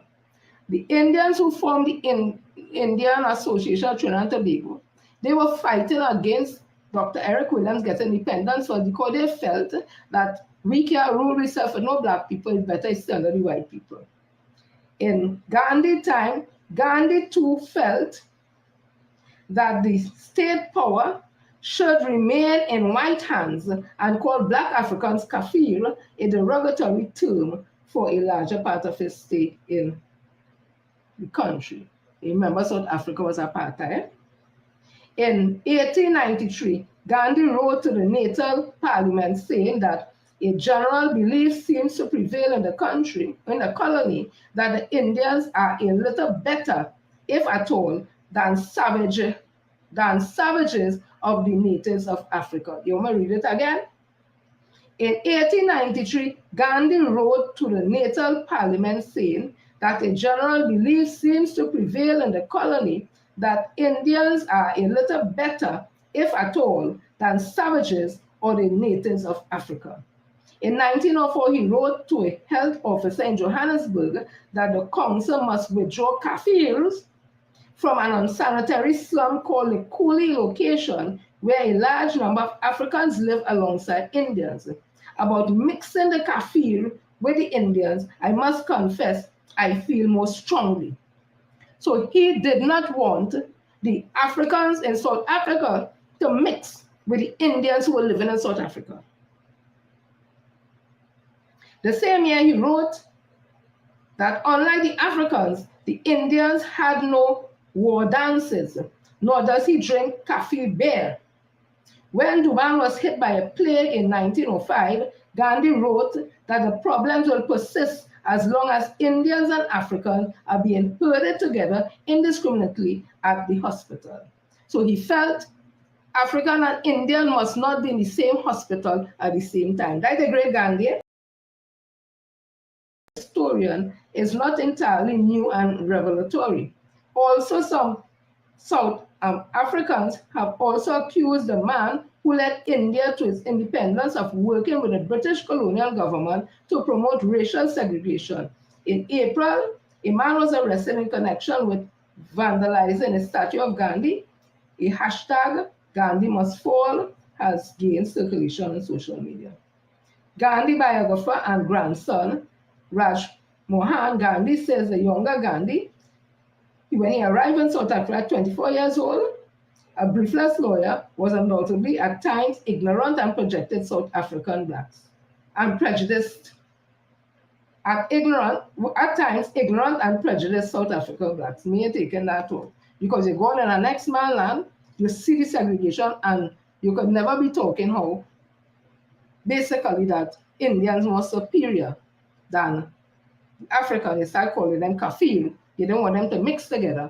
So then they don't mix with this man of humility and humanity and all that, okay? So they're saying that Gandhi was a racist. Let me come down 3 times. So you see where it started? See where it started? Let me come down to this. Again, when I read here, I do not speak about all people of Indian descent. I'm speaking about the leaders who would have put in some of them head, some of Indian descent head, that they are better than people of African descent. Let's move now to Francis Evelyn Mohammed Hossain. F.E.M. Hossain, born 1980, died 1936. Francis Evelyn Mohammed Hossain, barrister, politician, and mayor, educated people, was born in Aruka on the 25th of March, 1880. He was an Island Scholar. 1901, he was the first Indo-Trinidadian to win an Island Scholarship. After attending Oxford and Lincoln Inn, he returned to Trinidad in 1908. He was a member of the EINA and the EINC. However, when Major Wood visited the colony in 1921, Hossain broke with these two organizations and formed the Young East Indian Party, which supported direct elections to the LEG Company. One of those attracted to this new party was Adrian Cola Rienzi, mayor of Arima, 1929 to 1931. As mayor, he reinstated the Carib Festival of Santa Rosa and wrote a play about the Carib chief, Arima, elected MCL, blah, blah, blah, right? Extract. The first Indian lawyer was George Fitzpatrick, who also became the first Indian member of the Legislative Council. Fitzpatrick was born in Trinidad in 1875 and was a pupil of Reverend Kenneth Grant, the second Canadian Presbyterian missionary in San Fernando. That's another thing. When those missionaries came, the Canadian missionaries came here, they came with a mission to convert the Indians. So they started, not the first generation indentured laborers, but their children, which F.E.M. Hossain and they would have been. They built schools and had the children go to those schools. So a lot of them have first names that would appear, quote unquote, say master. So Carolyn, Bechan, Sipasad. The next one, Winston Dukaran and that. So they took the first name, but they kept most of them the Indian name. So they were going to school. Selected ones were going to school, who parents send them because remember, they were not obligated to send their children to no school. It's only when the PNM came into office and education for all children had to go to school. So the Canadians was here and whoever come to the school, them is who they was teaching. And of course, they will have some children who will automatically hold them, but it was just Indian children. So I don't know if that make them feel that that is because that they're more special or they're more superior, but I continue.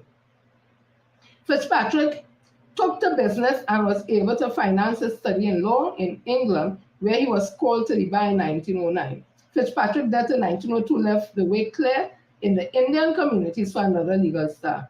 The brightest Indian talent in legal field in 1920 was F.E.M. Hossain. Hossain had won a university scholarship from QRC in 1901, just like Dr. Williams, the first Indian to accomplish this feat. He ranked high in the coterie of educated Indians of professional status, being unsurpassed in Port of Spain. Hossain was strongly opposed to the dilution of the Indian cultural heritage. The Indian doctors, lawyers, and teachers shared the leaders of the Indian communities. Some Indo-Caribbean intellectuals could be found who accepted with relish the offers of racial kinship.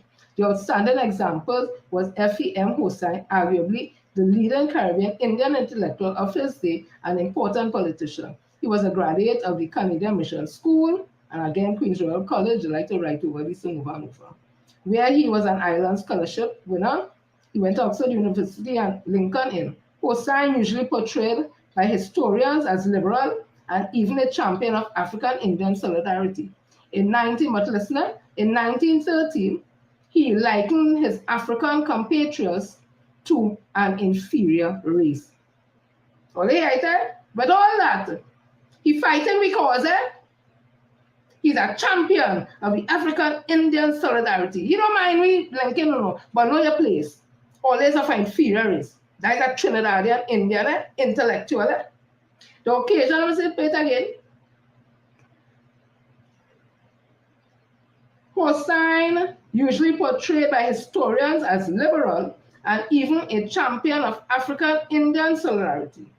In 1913, he likened his African compatriots to an inferior race. The occasion was a major address at an inaugural meeting of the East Indian National Congress, which he headed. Hossain predicted the demise of the African population and the ultimate control of Trinidad by Indians. Let me read it again to show you how this thing tying together and where this thing start up. Although he fighting African and Indian solidarity, let we know all is an inferior race. And at his address, his first address at the East Indian National Congress, which he headed, Hossain predicted the demise of the African population and the ultimate control of Trinidad by Indians. So you see how they just feel this country is them own? He said that, we don't know more than that, you know. Not just in complex provinces of Hossain's idea involving possibly contemporary Aryan supremacy, notion wedded to ideas independently rooted in Indian color and caste consciousness, had an intriguing parallel to Mahatma Gandhi. Gandhi was a contemporary of Hossain and involved in a similar struggle in another major theater of Indian indentured migration, namely South Africa, where he lived from 1893 to 1914. And I told you what was Gandhi's position on the African people in South Africa. In fact, he called them a racial kafir, which is the same thing like calling them a M. He didn't want Indian and African mixing. He felt that Indians were more superior than African. This man here, this brilliant lawyer here, instead of trying to bring the races together, he let the Indian people know we inferior to them, and one day India going to rule Trinidad and Tobago, take over the whole of Trinidad and Tobago. All the thing them thing, all the feel them thing is shock. I want you all to go on YouTube and look for a video entitled Indians Make a Shocking Apology to Black People, and it got everyone emotional. I want you all to go and look for it. The only reason I didn't download it, I didn't want it to be offensive on Facebook. Offensive in the sense that there are Indians in it who are admitting how Indian people think about people of African descent and how dark-skinned Indians are treated in India, and that translates and goes over to African people, and they have apologized, and they were apologizing for that behavior. Okay, so I'm going again. Well, I think it's off. So when we're talking, the PNM never had no history of segregation and racism. Listen to this one. This was in The Guardian in 2011. The Indian Review Committee letter of June the 22nd in response to the person who wrote it, my article of May the 18th. In writing the race series, I had to compress an enormous amount of information into 900-word installments. Perhaps the Indian Review Committee did not use the word Indish, but their desire for separatism and the indirect relation of their particular call to the Indish proposal is uncontestable. My source was the IRC published book, H.P. Singh, The Indian Struggle for Justice and Equality Against Black Racism in Trinidad and Tobago, 1956 to 1962. On page 115 to 121, the issue of the creation of an Indian homeland in the Americas is discussed. The first article speaks of the 1960s yearning for an Indian homeland named Hindustan. Columns by Kamal Prasad published in the Express included one of January 20th, 1991, were also published in this section. In that article, Prasad visits H.P. Singh's call for partition of Trinidad. He proposes that it could not be supported, but called for the unification of the South American states of Guyana, Suriname, and Trinidad as one state, and that this state be the Indian homeland in the Americas.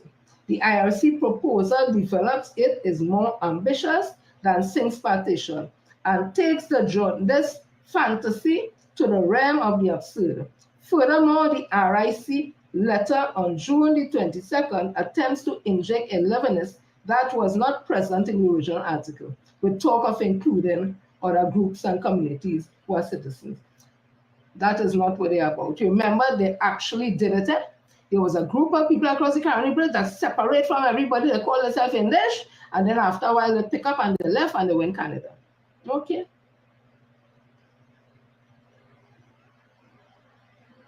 Just now. Furthermore, the RSC letter, right.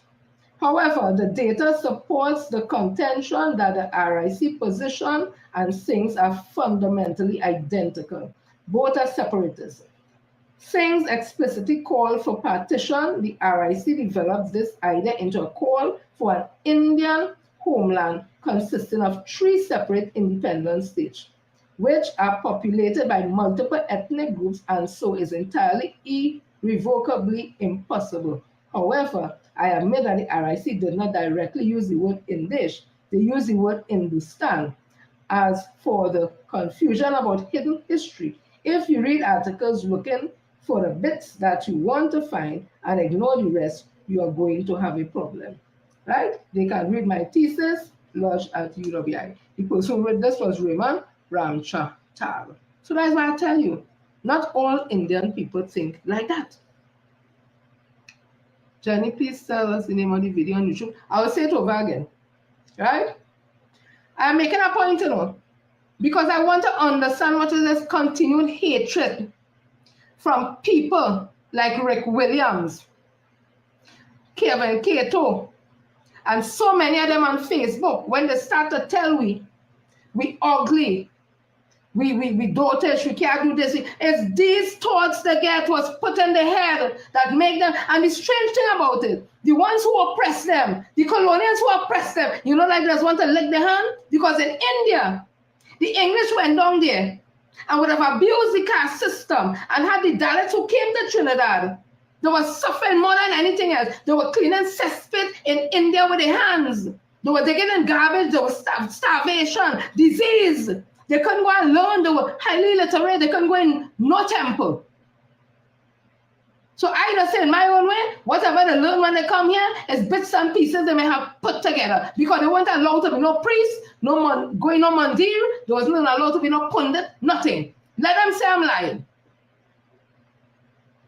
Right? So it had to be something that put them in the mind that they're so better than a group of Africans that come here, because probably again, when they came here, things were put in place. Because they came on contract, they get paid. When they came here at a hospital to see about them, because they came here weakened, running from the starvation in India.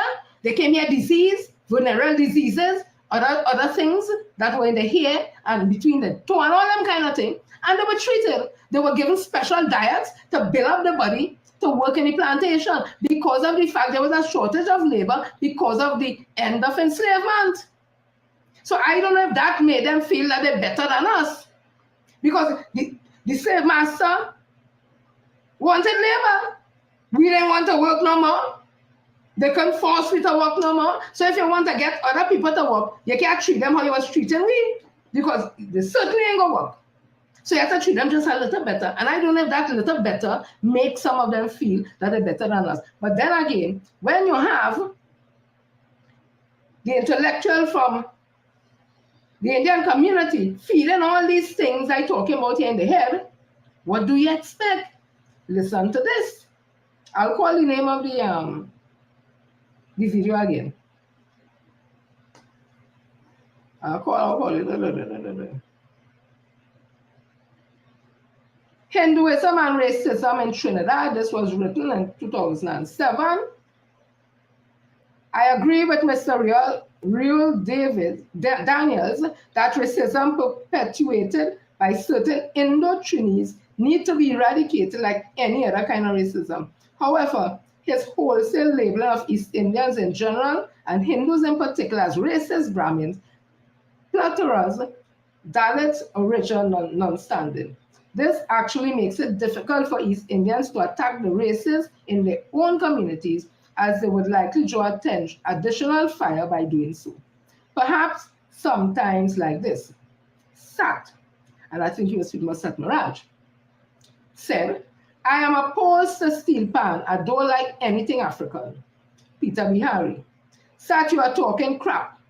It's an Afro-Trini invention, but it's the national instrument of all Trinbagonians. Swim back to India, if you will.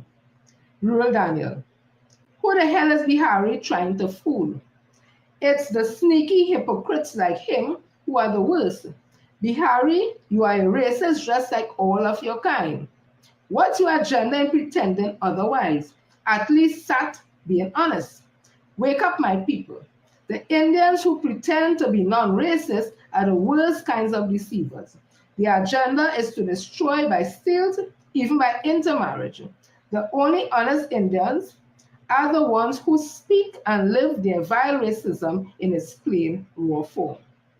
That is what Rural Daniel said. I'm just showing you how these things are going.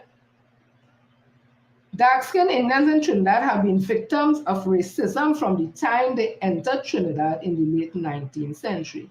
Dark-skinned Indians coming to Trinidad were also victims of racism in their own country, India, where a vicious caste system existed and still exists today. Unfortunately, most Indians have adopted the same caste-like Brahminical racist attitudes against darker-skinned ones, including dark-skinned Indians and Africans. Even dark-skinned Indians have accepted racism against them and aspire to whiteness by self-loathing tactics, including skin bleaching and adopting the same nasty attitudes against other dark-skinned Indians and Africans. The African community have been quite aware of the general dislike of them by a wide cross-section of Indians and their bold display of haughtiness and intolerance, particularly during the UNC regime. Also, the Indo-Muslim community does demonstrate racism and a tendency to separate themselves from the African community, even from other African Muslims. But there is no escaping the overt racist attitudes of Hindus, especially as their spokespersons are quite vocal about it. In fact, entrenched in Hindu teaching are inferiorization about dark-skinned people. So Satmaraj and others, racial ramblings are only because they closely follow the tenets of Hinduism. That is not to say that all Hindus or Indians are so blatant with their racism or agree with such stance. Also, when we have Indians come out publicly to speak out against racism in their communities. First of all, Indians who experience racism by other Indians quietly submit to the abuse and ridicule. They supposedly, because of religious loyalties, have not historically demonstrated rejection of racial abuse by other Indians in Trinidad and Tobago. In India, the Dalits in some instances have fought against Indian racism and continue to fight their oppression. Not so in Trinidad and Tobago. In terms of fighting against racism by Africans, they have never done so, save some bogus ramblings about Indians being discriminated against in public service, which is historically proven to be untrue. Stereotypes of one group against the other are very prevalent, even today, but oftentimes have gone overboard. Remember, Hulsi Bagan claimed that Africans were raping Indian females, a claim that was not only malicious, but proven false.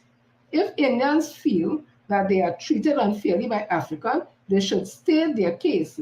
It would be hypocritical, though, if they do not first address racism and colorism within their own communities. As it stands now, Africans have a right to remain distrustful of Indians. The conduct of many Indians when UNC held the reins of power in this country gives sufficient reasons to be distrustful of them in leadership positions. I will read no more. As I say again, I will never say all Indians or all or nobody involved in anything. I am just reading that anybody could go and find it. I am not saying it is a matter of fact. It is also perception. However, when you see the things I read before that were factual with F.E.M. Hossain, Gandhi, H.P. Singh, and you listen to what this person would have written, this person is Peter Bihari. You hear the name Peter Bihari. Bihari is not an African surname. And he's writing that and saying this. What are we supposed to think? So that is why when Kamala Prasad says, and they continue with the nastiness and the racism, and there are people like Rick Williams, Kevin Cato, and those all on Facebook. You have to understand where it's coming from. It comes from self-loathing. It comes from self-hate. Because I saw a picture of Jaiwanti Lalbi, which is named Jaiwanti Lotmidi Alwever, and it looked dark. When you look at Jaiwanti looking like if she throw white powder all over she. I saw a picture of Kamala Prasad Bissessa when she young. Kamala Prasad Bissessa wasn't light-skinned. So is it true that those who have dark skin in the Indian community, to avoid being ridiculed and have racism at them, they go and they cleanse, they go and put all kind of skin bleaching cream to get white? I just asked that question. I don't know. Okay.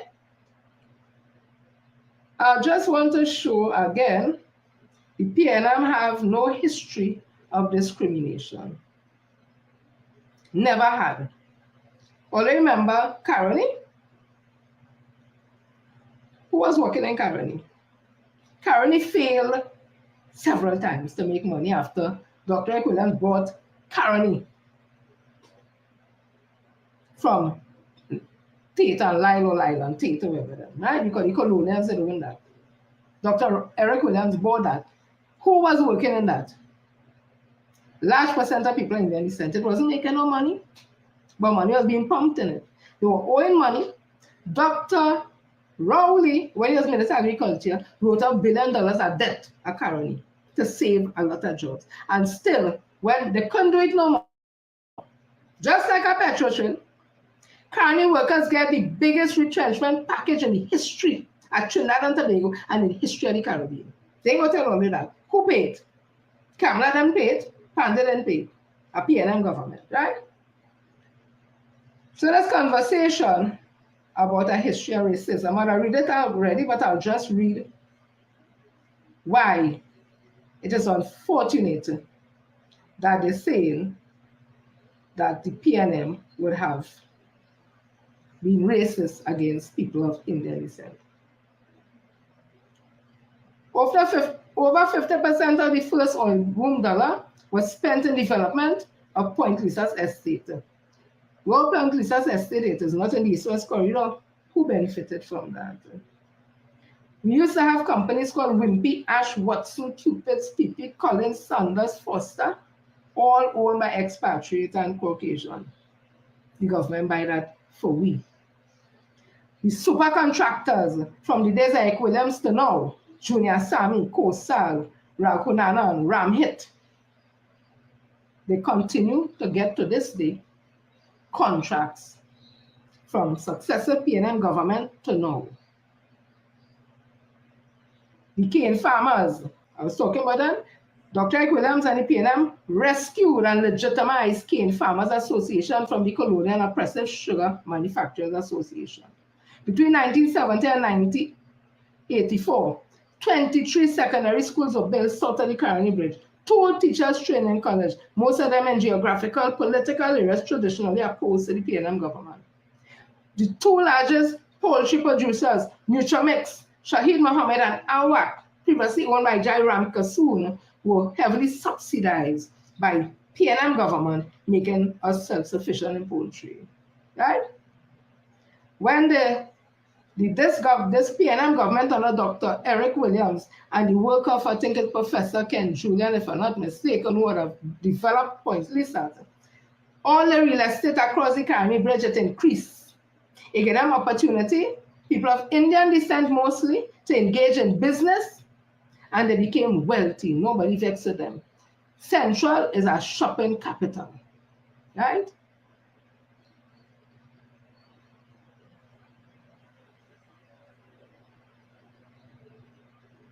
And this, the PNM government, I said it, look at reading it now under Minister of Agriculture, Dr. Keith Rowley wrote off billions of dollars in bad debt to Caroni. But Dr. Rowley, to this day, they costing him. You know why? Because the leaders tell them, when you're black, you're African, you're inferior, they're more superior than we. And if it's a black Indian in the Indian community, you just face racism too. Plenty of them have to go and bleach.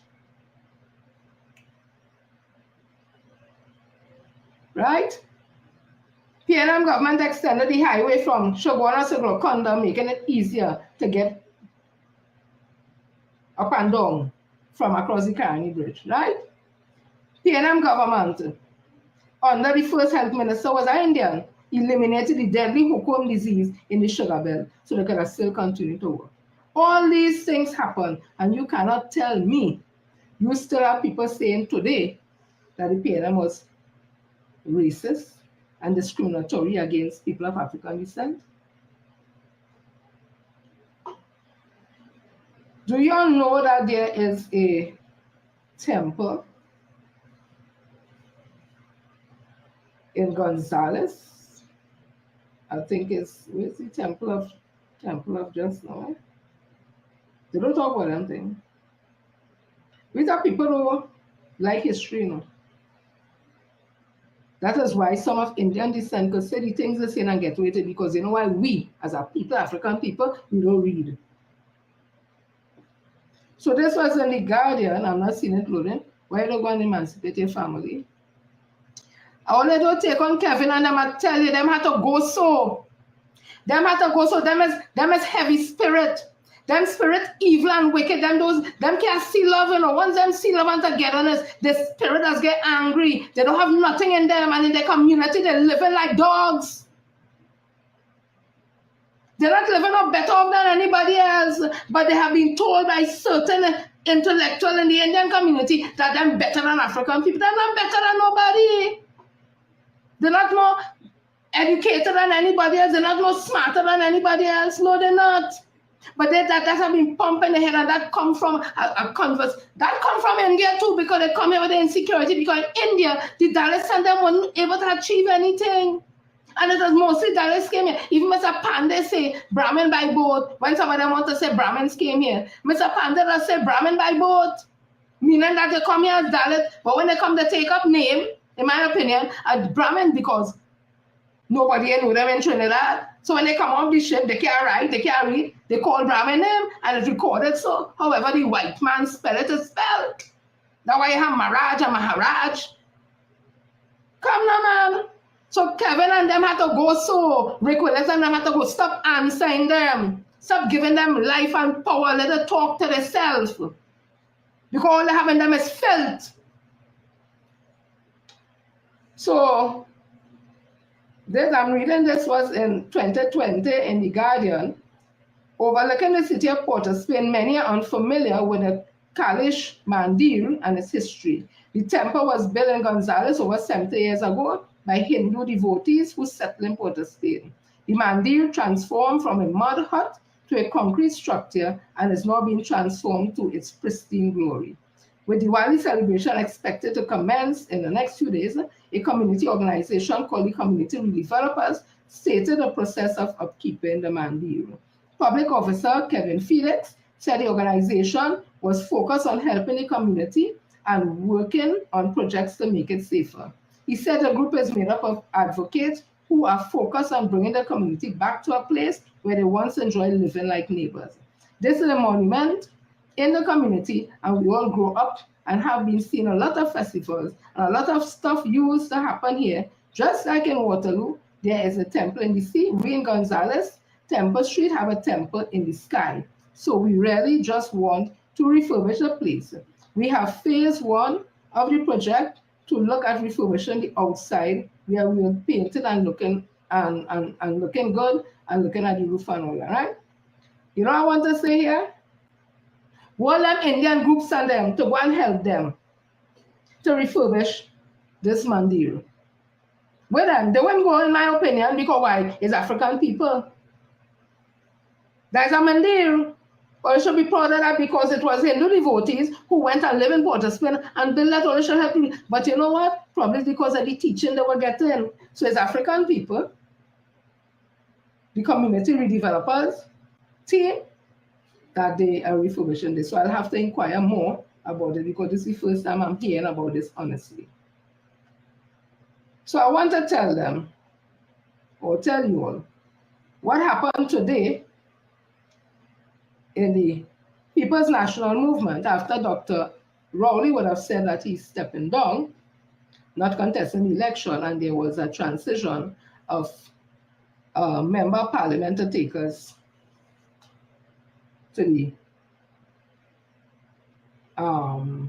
general election of 2025, it could not happen if PNM was a African party. And I will tell you what the leader and founder of the People's National Movement said.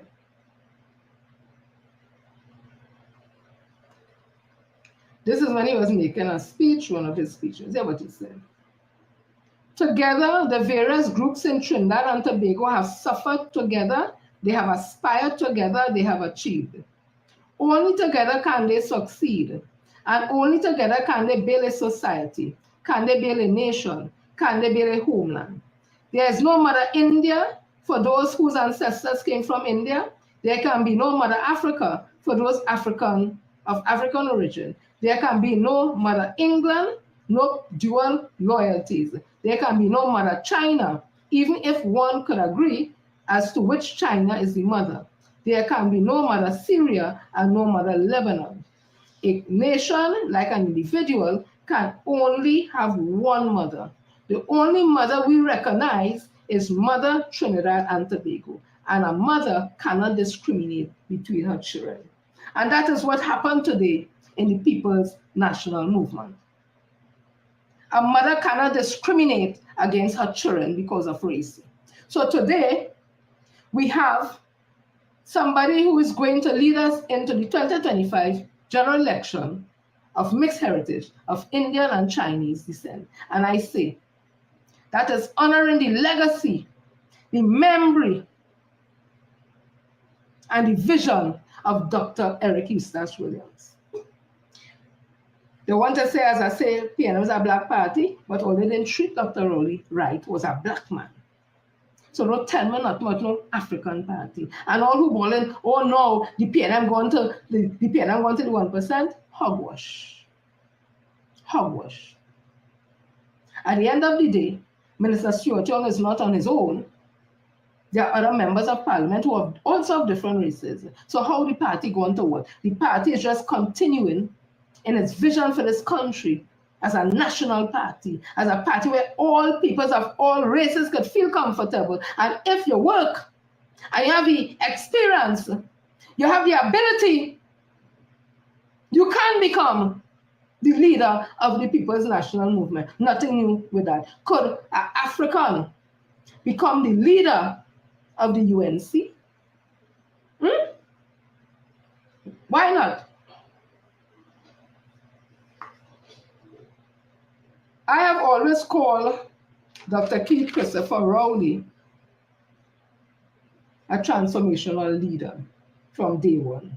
People were saying phenomenal. I was always saying he was a transformation, or he is a transformational leader. So in tribute to Dr. Keith Christopher Rowley, I don't know everything about him. I know what is written. So I'm just going to read some things here.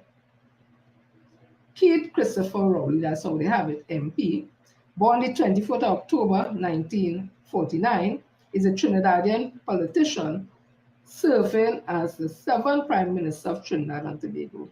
His first elected office was on the 9th of September 2019 and again following the 2020 general election. He has led the People's National Movement, PNM, since May 2010 and was leader of the opposition from 2010 to 2015. He also has served as a member of the House of Representatives for Diego Martin West since 1991.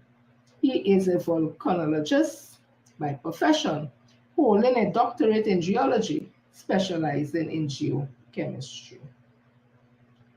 Early life.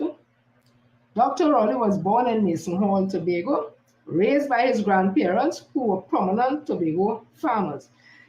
Excuse me. He was a pupil of Bishop's High School in Tobago and graduated from the University of the West Indies, Mona, where he graduated with a BSc in geology first class honors. He then went on to earn a master's degree in 1974 and a PhD in 1978 from the University of the West Indies, St. Augustine in geology, specializing in geochemistry. At the university as a researcher, he held the positions of research fellow and later as head of the seismic research unit. Dr. Rowley was general manager of state-owned National Quarries Limited as well. Political career. Dr. Rowley entered politics in 1981, where he unsuccessfully contested the Tobago West seat in the general election that year. To date, he has the distinction of being the only People's National Movement candidate to have contested a seat in a general election in both Tobago and Trinidad. He first served in Parliament as an opposition senator from 1987 to 1990, third Parliament. Subsequently, he was appointed as Minister of Agriculture, Land and Marine Resources, fourth Parliament, Minister of Planning and Development and Minister of Housing as Cabinet reshuffle, eighth Parliament, and Minister of Trade and Industry, ninth Parliament, until he was fired by the then Prime Minister Patrick Manning. Following the People's National Movement defeat in 2010 general election, Dr. Rowley was appointed as leader of the opposition on the 1st of June. He was then elected political leader of the People's National Movement, as he was seen as the most capable to lead the party. As political leader, he advocated implementation of the one-man, one-vote system within the party. Dr. Rowley has served on several parliamentary committees, and in 2004, he chaired the Joint Select Committee of Parliament, which examined and made recommendations for the live broadcasting of parliamentary debates. He served as the representative governor of Trinidad and Tobago for the Inter-American Development Bank and the Caribbean Bank. That is just a few things. I want to read on his personal life and that thing. I just read in his accolades. So I want to thank Dr. Keith Christopher Rowley for his service to Trinidad and Tobago, where he has taken us and where we are going. I just want to read some of the achievements, and I'm sure there are many, many more. You all could put it up after. What the PNM did 2015 to 24. Personal allowance raised by 96,000. VAT was dropped to 12.5%.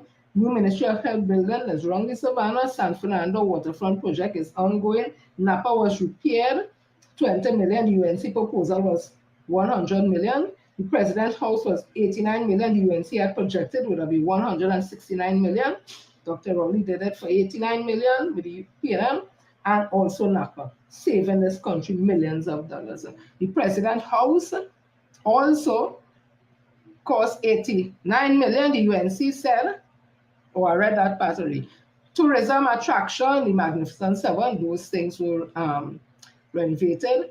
Brian Lara Stadium was completed, and we had the cricket that the whole world saw. International cricket happened down there just last year.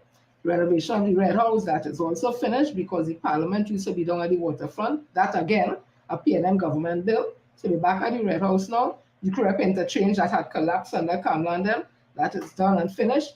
Arima Hospital finished. Point Fortin Hospital, Tobago Hospital, Sandy Grande Hospital, Port of Spain General Hospital, that whole wing, that is, I can't go on the property yet because it has not been deemed a place to work on yet. But that is an up in the sky thing. That new wing is how much floors up on that. Almost finished. 4 boats between Trinidad and Tobago, 1 cargo ship. We don't hear Tobago complaining about no boat again and they can't reach up. 4. State-of-the-art cancer machine, community centers all over Trinidad and Tobago. I must attest it. There's in Belmont, there's in Cascade. Where you don't have one is who they want to have one. And it is the modern. It is the modern community centers, not like a long time. It have visuals, your room, it have places to keep lectures, it have places you can keep functions, and yeah, well designed. We also had swimming pools built in communities where people were laughing and saying, oh, you could build pool day, it have in Malone, it have all over, and those pools are oversubscribed, meaning that people are using the pools to full capacity, the children, the elderly, so it's well used. We have the homestead program, and we see all the things coming out of that, the homestead program in terms of getting the land. The young people now get 2 acres of land, they start a home, $20,000, they train that UTT for a year in theoretical work and practical on the land for a year, Now we have young farmers, we have the shade program and all the other programs. Not only that, under him, he would have created for the first time in history a Ministry of Youth Development and National Services, first time in history. A lot of work being done there for young people. As I said, 20,000 grant for entrepreneurs, training program for the youth in manufacturing sector, transition home for girls 18 to 24, 600 homes built for low-income families at the cost of 175,000, and we have the starter homes being built all over now. I saw some up in Sandy Grande, and it is beautiful. People are so happy to get these homes, right? Diego Martin Interchange finished, Diego Martin Health Center, Diego Martin Sports Complex, Carenage Police Station, 24 booster station, and there are more. 61% of population accessing 24/7 water supply, that is a fact. 18 new community centers, I said before, 125 new wells dug, 20 million grant fund for grade 34, 1,000 entrepreneurs by 2025, right? 300 million allocated to FCB to provide low interest loans to small and medium business. Loans are 100% guaranteed by the government. Reduce government annual rent bill by about 130 million with the commissioning of the government campus. A lot of government buildings are now down at the government campus. That was built again by another PNM government under Mr. Manning and the UNC. When they came in 2010 to 15, they did nothing. They didn't move anyway. They always want to talk about the 1%, but they must pay the 1%, 2010 to 15 comfortable. She even had a big celebration for them to honor them at the diplomatic center the few times that she went there, and she told all of us that we must do like them, sacrifice like them, and we must do like them. So who loved them more than we, more than she, right? Built Wassa wastewater treatment plant, built over 6,000 homes, completed all projects, housing projects that the PP abandoned in 2010, built 3 new licensed offices, Carenage Fish and Depot, Carenage Fish Fries. Let me tell you something, I'm tired now, I'm more getting joy. Maracas Beach, Macri Beach upgrade, first phase of the highway to Toco, we see that. 66 new courtrooms at the Waterfront Judicial Complex, 34 new judges, abolition of preliminary inquiries, established virtual courts and eliminated $1 million prisoner transport, CWIP Community Water Improvement Program, Diego Martin Administrative Complex, La Virgie Lookout in Pyramid, renegotiated ownership stake in Atlantic LNG, we getting more money from that. Cross-border alliance with Venezuela to develop dragon gas field, we get the license for that. NGC multi-million-dollar profit, Phoenix Park Industrial Estate, facilitating local and foreign direct investment. Regional ferry service alliance with Guyana and Barbados, Utah, Oregon, Atayal, and it has so much more. The point I'm making is, Dr. Rowley has done a lot, but you know what happened?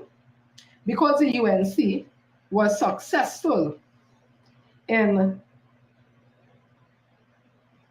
calling him and saying all kind of nasty things about him, people latch on to that, and because of the insecurity, like Rick and Kato and them, how they feel about themselves, they was too happy to project the negativity and the bad spirit and others. So he ugly, he don't see, they put the hair on, all kind of things they did, and people get caught up with that. He wicked, he's a dictator. For a country that have a dictator, let me tell you something, or they could say all kind of things about the dictator and he don't do nothing. Go in Singapore and get on sooner, you will see dictator. But we know the truth, and we will continue the truth. Dr. Keith Christopher Rowley will go down in history after Dr. Eric Eustace Williams as one of the greatest, I ain't talking about best, one of the greatest prime minister this country ever have. And the years to come, we will be thanking him for the work that he would have put in, because all of the children and grandchildren will be benefiting from it. So when it comes now to the handover and agreement by the members of parliament that Minister Stewart and SC should carry on, that's the legacy of the PNM. But not only that, all the money, all them ministries and them spending, where the money does come from? Energy sector. Who would have successfully renegotiated all them deals, going with Dr. Rowley all over the world, meeting with the oil giants? It was Minister Stewart and SC. Them know he was going in them boardrooms, room where they don't accept you to come in because it's the whites. He was able to negotiate because he's trained in those laws, contract law, international law, corporate law, this law. He knows the work. He has been there. He has gotten the practical experience on several occasions when Dr. Rowley went away to act in the field. So he not only knows that part of it, he knows the business side. He knows these things. Who was the best one to lay there, boy? When there is a man who get any money come here. Who would have been able to go out to talk to these people? Who? So let me be real. So all who want to hold on to what African in the party and then get them in, bullshit. I'm saying that now, bullshit. Because we had Dr. Ike Williams, we had George Chambers, we had Mr. Manning, we had Dr. Keith Christopher Rowley. That was 1%. So if now we have a son of the soil who born here and PLM is a national party, it's not an African party, it's not an Indian Syrian tribe, because the founding father tell we straight, all their mothers, all they have, Lego that, one mother it have. And a mother can't discriminate against her children. Is the minister Stewart one of which children? So wait a minute. But I want to play that little piece of this. I can't play the whole thing. This one dedicated. Let me see if I can get it quick. Oh God. This one, a little piece of this is for Anna Roberts.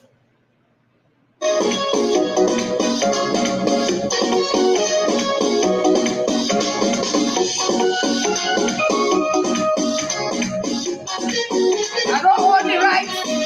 Reminiscing. I don't want the right. When we were playing. No, I don't let I just want the part. Because it's not my music. So let me keep it low. I'm gonna raise it when you're ready. Hey, yeah. Salt in the sugar. Sphera. When I do you with me, little Snora. How about you kill with me, little in Sphera? When I do you with me, little in Sphera? How about you kill with me, little in? You see them jump and sing. When I choke them with my little thing. Small in the sugar. Small in the sugar. I couldn't resist. I could not resist. Where's the one to choke? And what about Dr. Cassandra? Let me get Dr. Cassandra. The small pen choke so.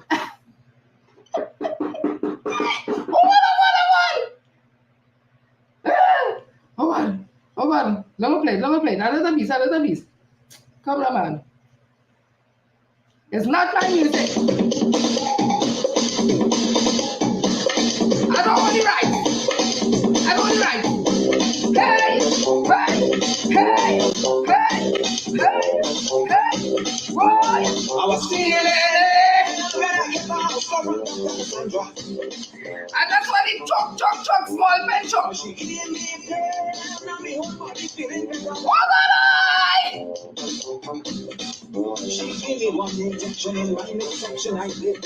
don't want it right. I'm going to raise it up just now. Hey. I don't want it right. Hey. When they coming back?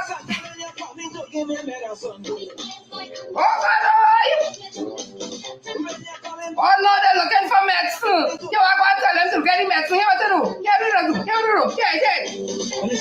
Chop.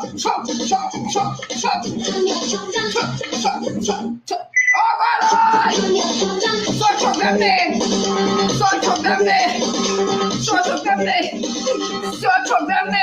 And he choke. Oh God! Oh, I couldn't help it.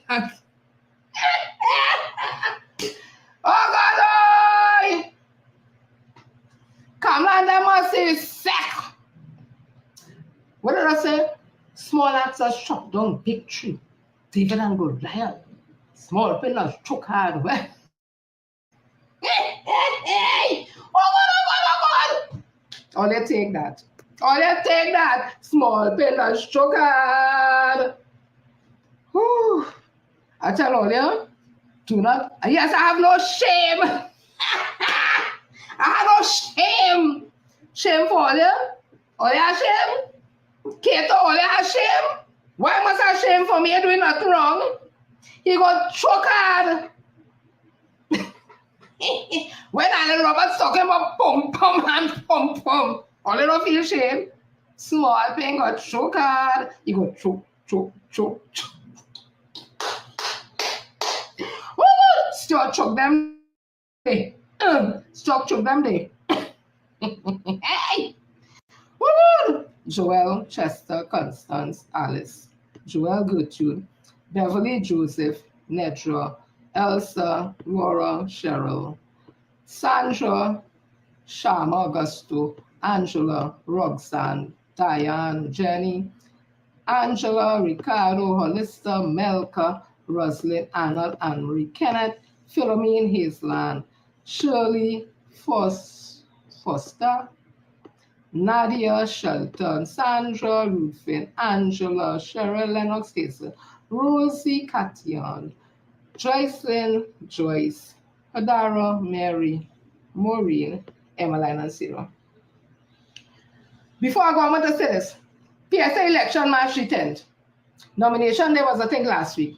Apparently there are 3 teams.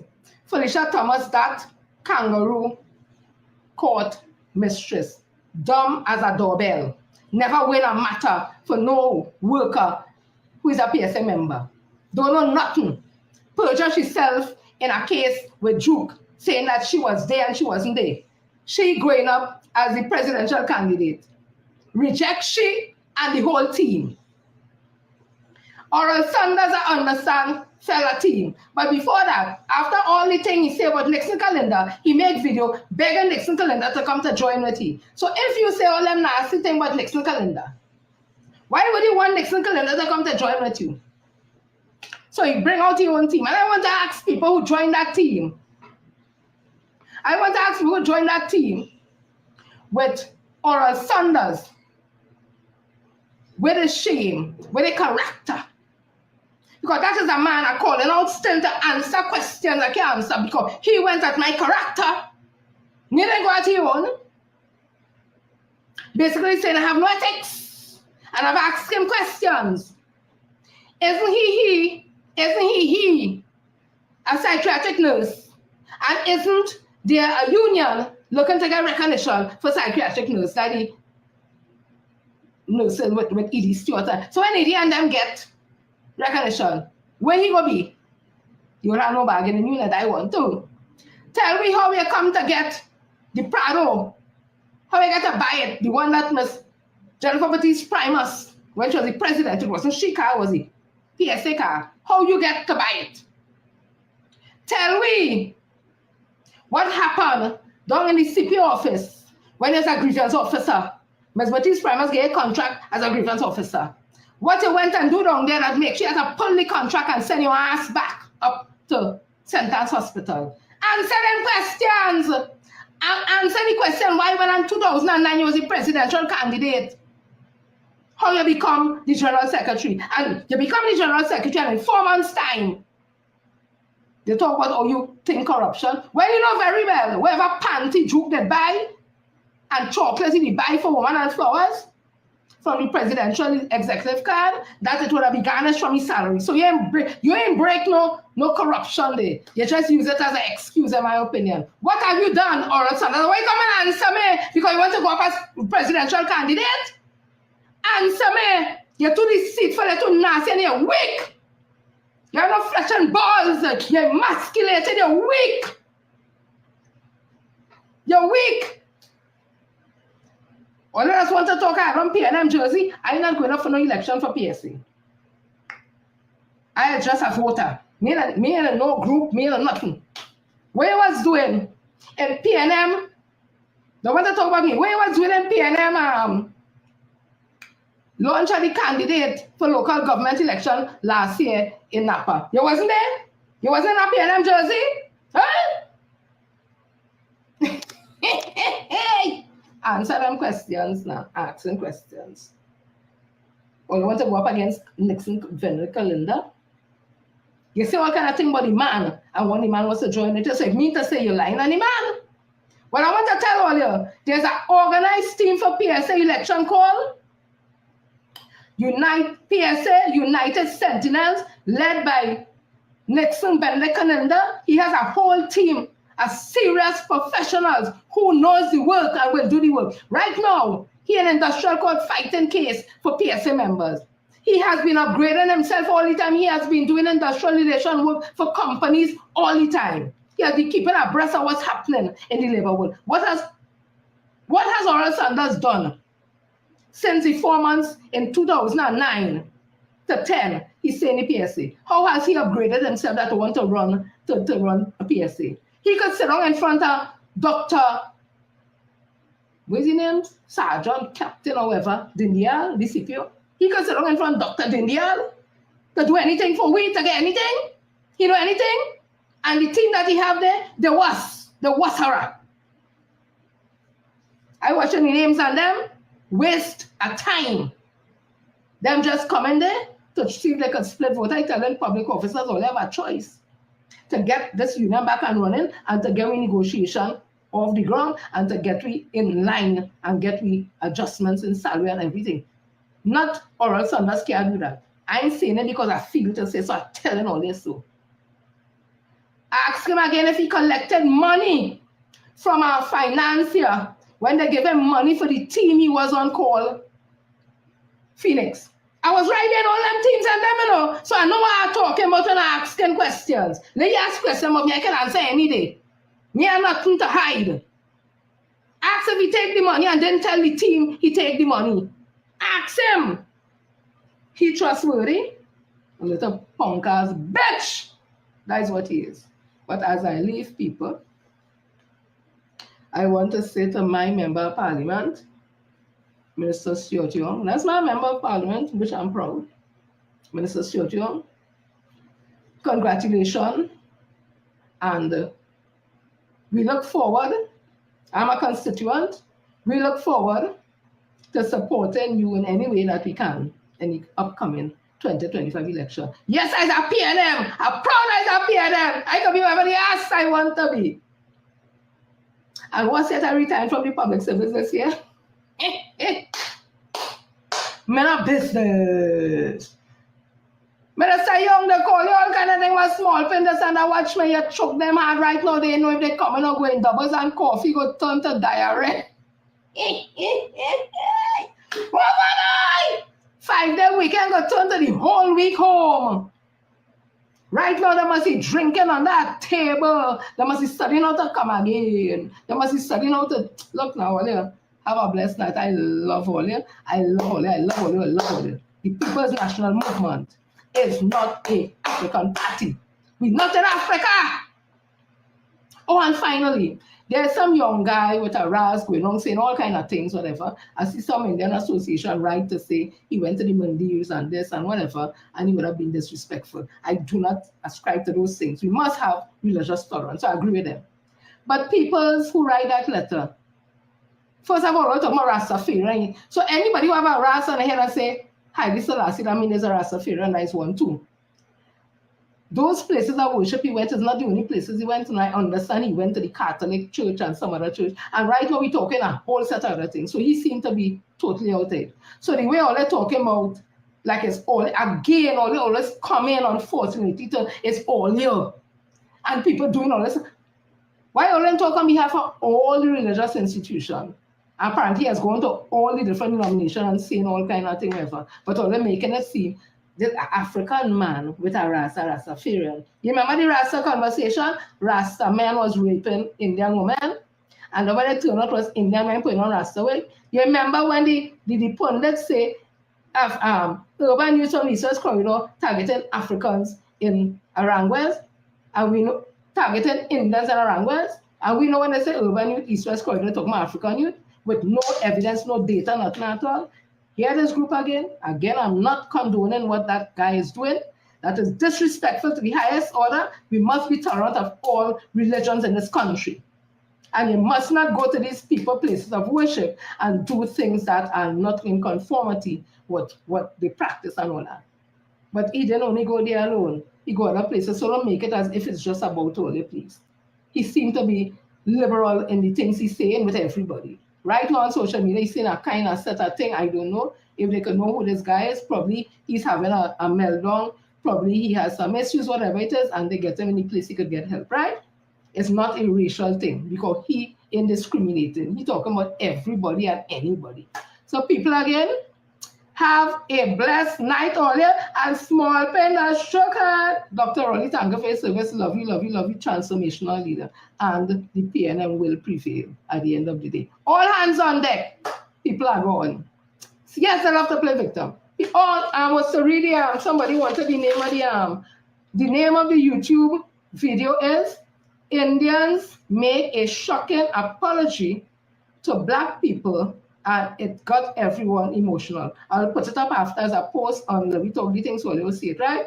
Love all you go and see all the Wednesday God speak. When I come with something fresh, something new, this girl, Jen, Sister Jenny, Auntie Jenny. If you want to get formal, listen to Miss Jennifer Frederick. Another edition of the We Talk D Ting. Watch my Nana showing me brass shop, everything. I don't look down. Me, I can't even come and dress now. Small thing, go choke, and he choke. All you going, all too bad. I love all the bad, and I going.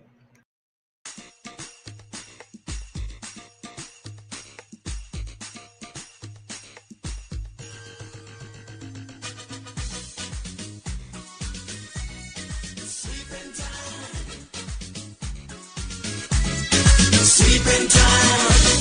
Oh, sleeping time.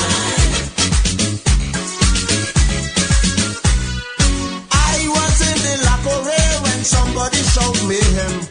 Somebody said that I'm up today. The boss could take care of them. And in this crowd was singing loud, going to the convention. When we walk in big screen and ting, oh Lord, what a session. In the hand was a plan and he start to jam. He hit them bam, bam, bam. Somebody say you got to like the man. He had a touch of Eric William, huh? Hallelujah. We ain't making no dotted mistake. Hallelujah. What the opposition get, they will take. Hallelujah. When I say okay, you know what I mean. Hallelujah. Get all your broom, we sweeping this country clean. Hallelujah. We can't fail. In the tail, hallelujah. Great is the PNM, it shall prevail. Sleeping time. Sleeping time. Sleeping time. One nation is say one people today, a dynamic diversity. A party strong because all along we celebrate our plurality. Equality right across the board, everybody have a chance. That's why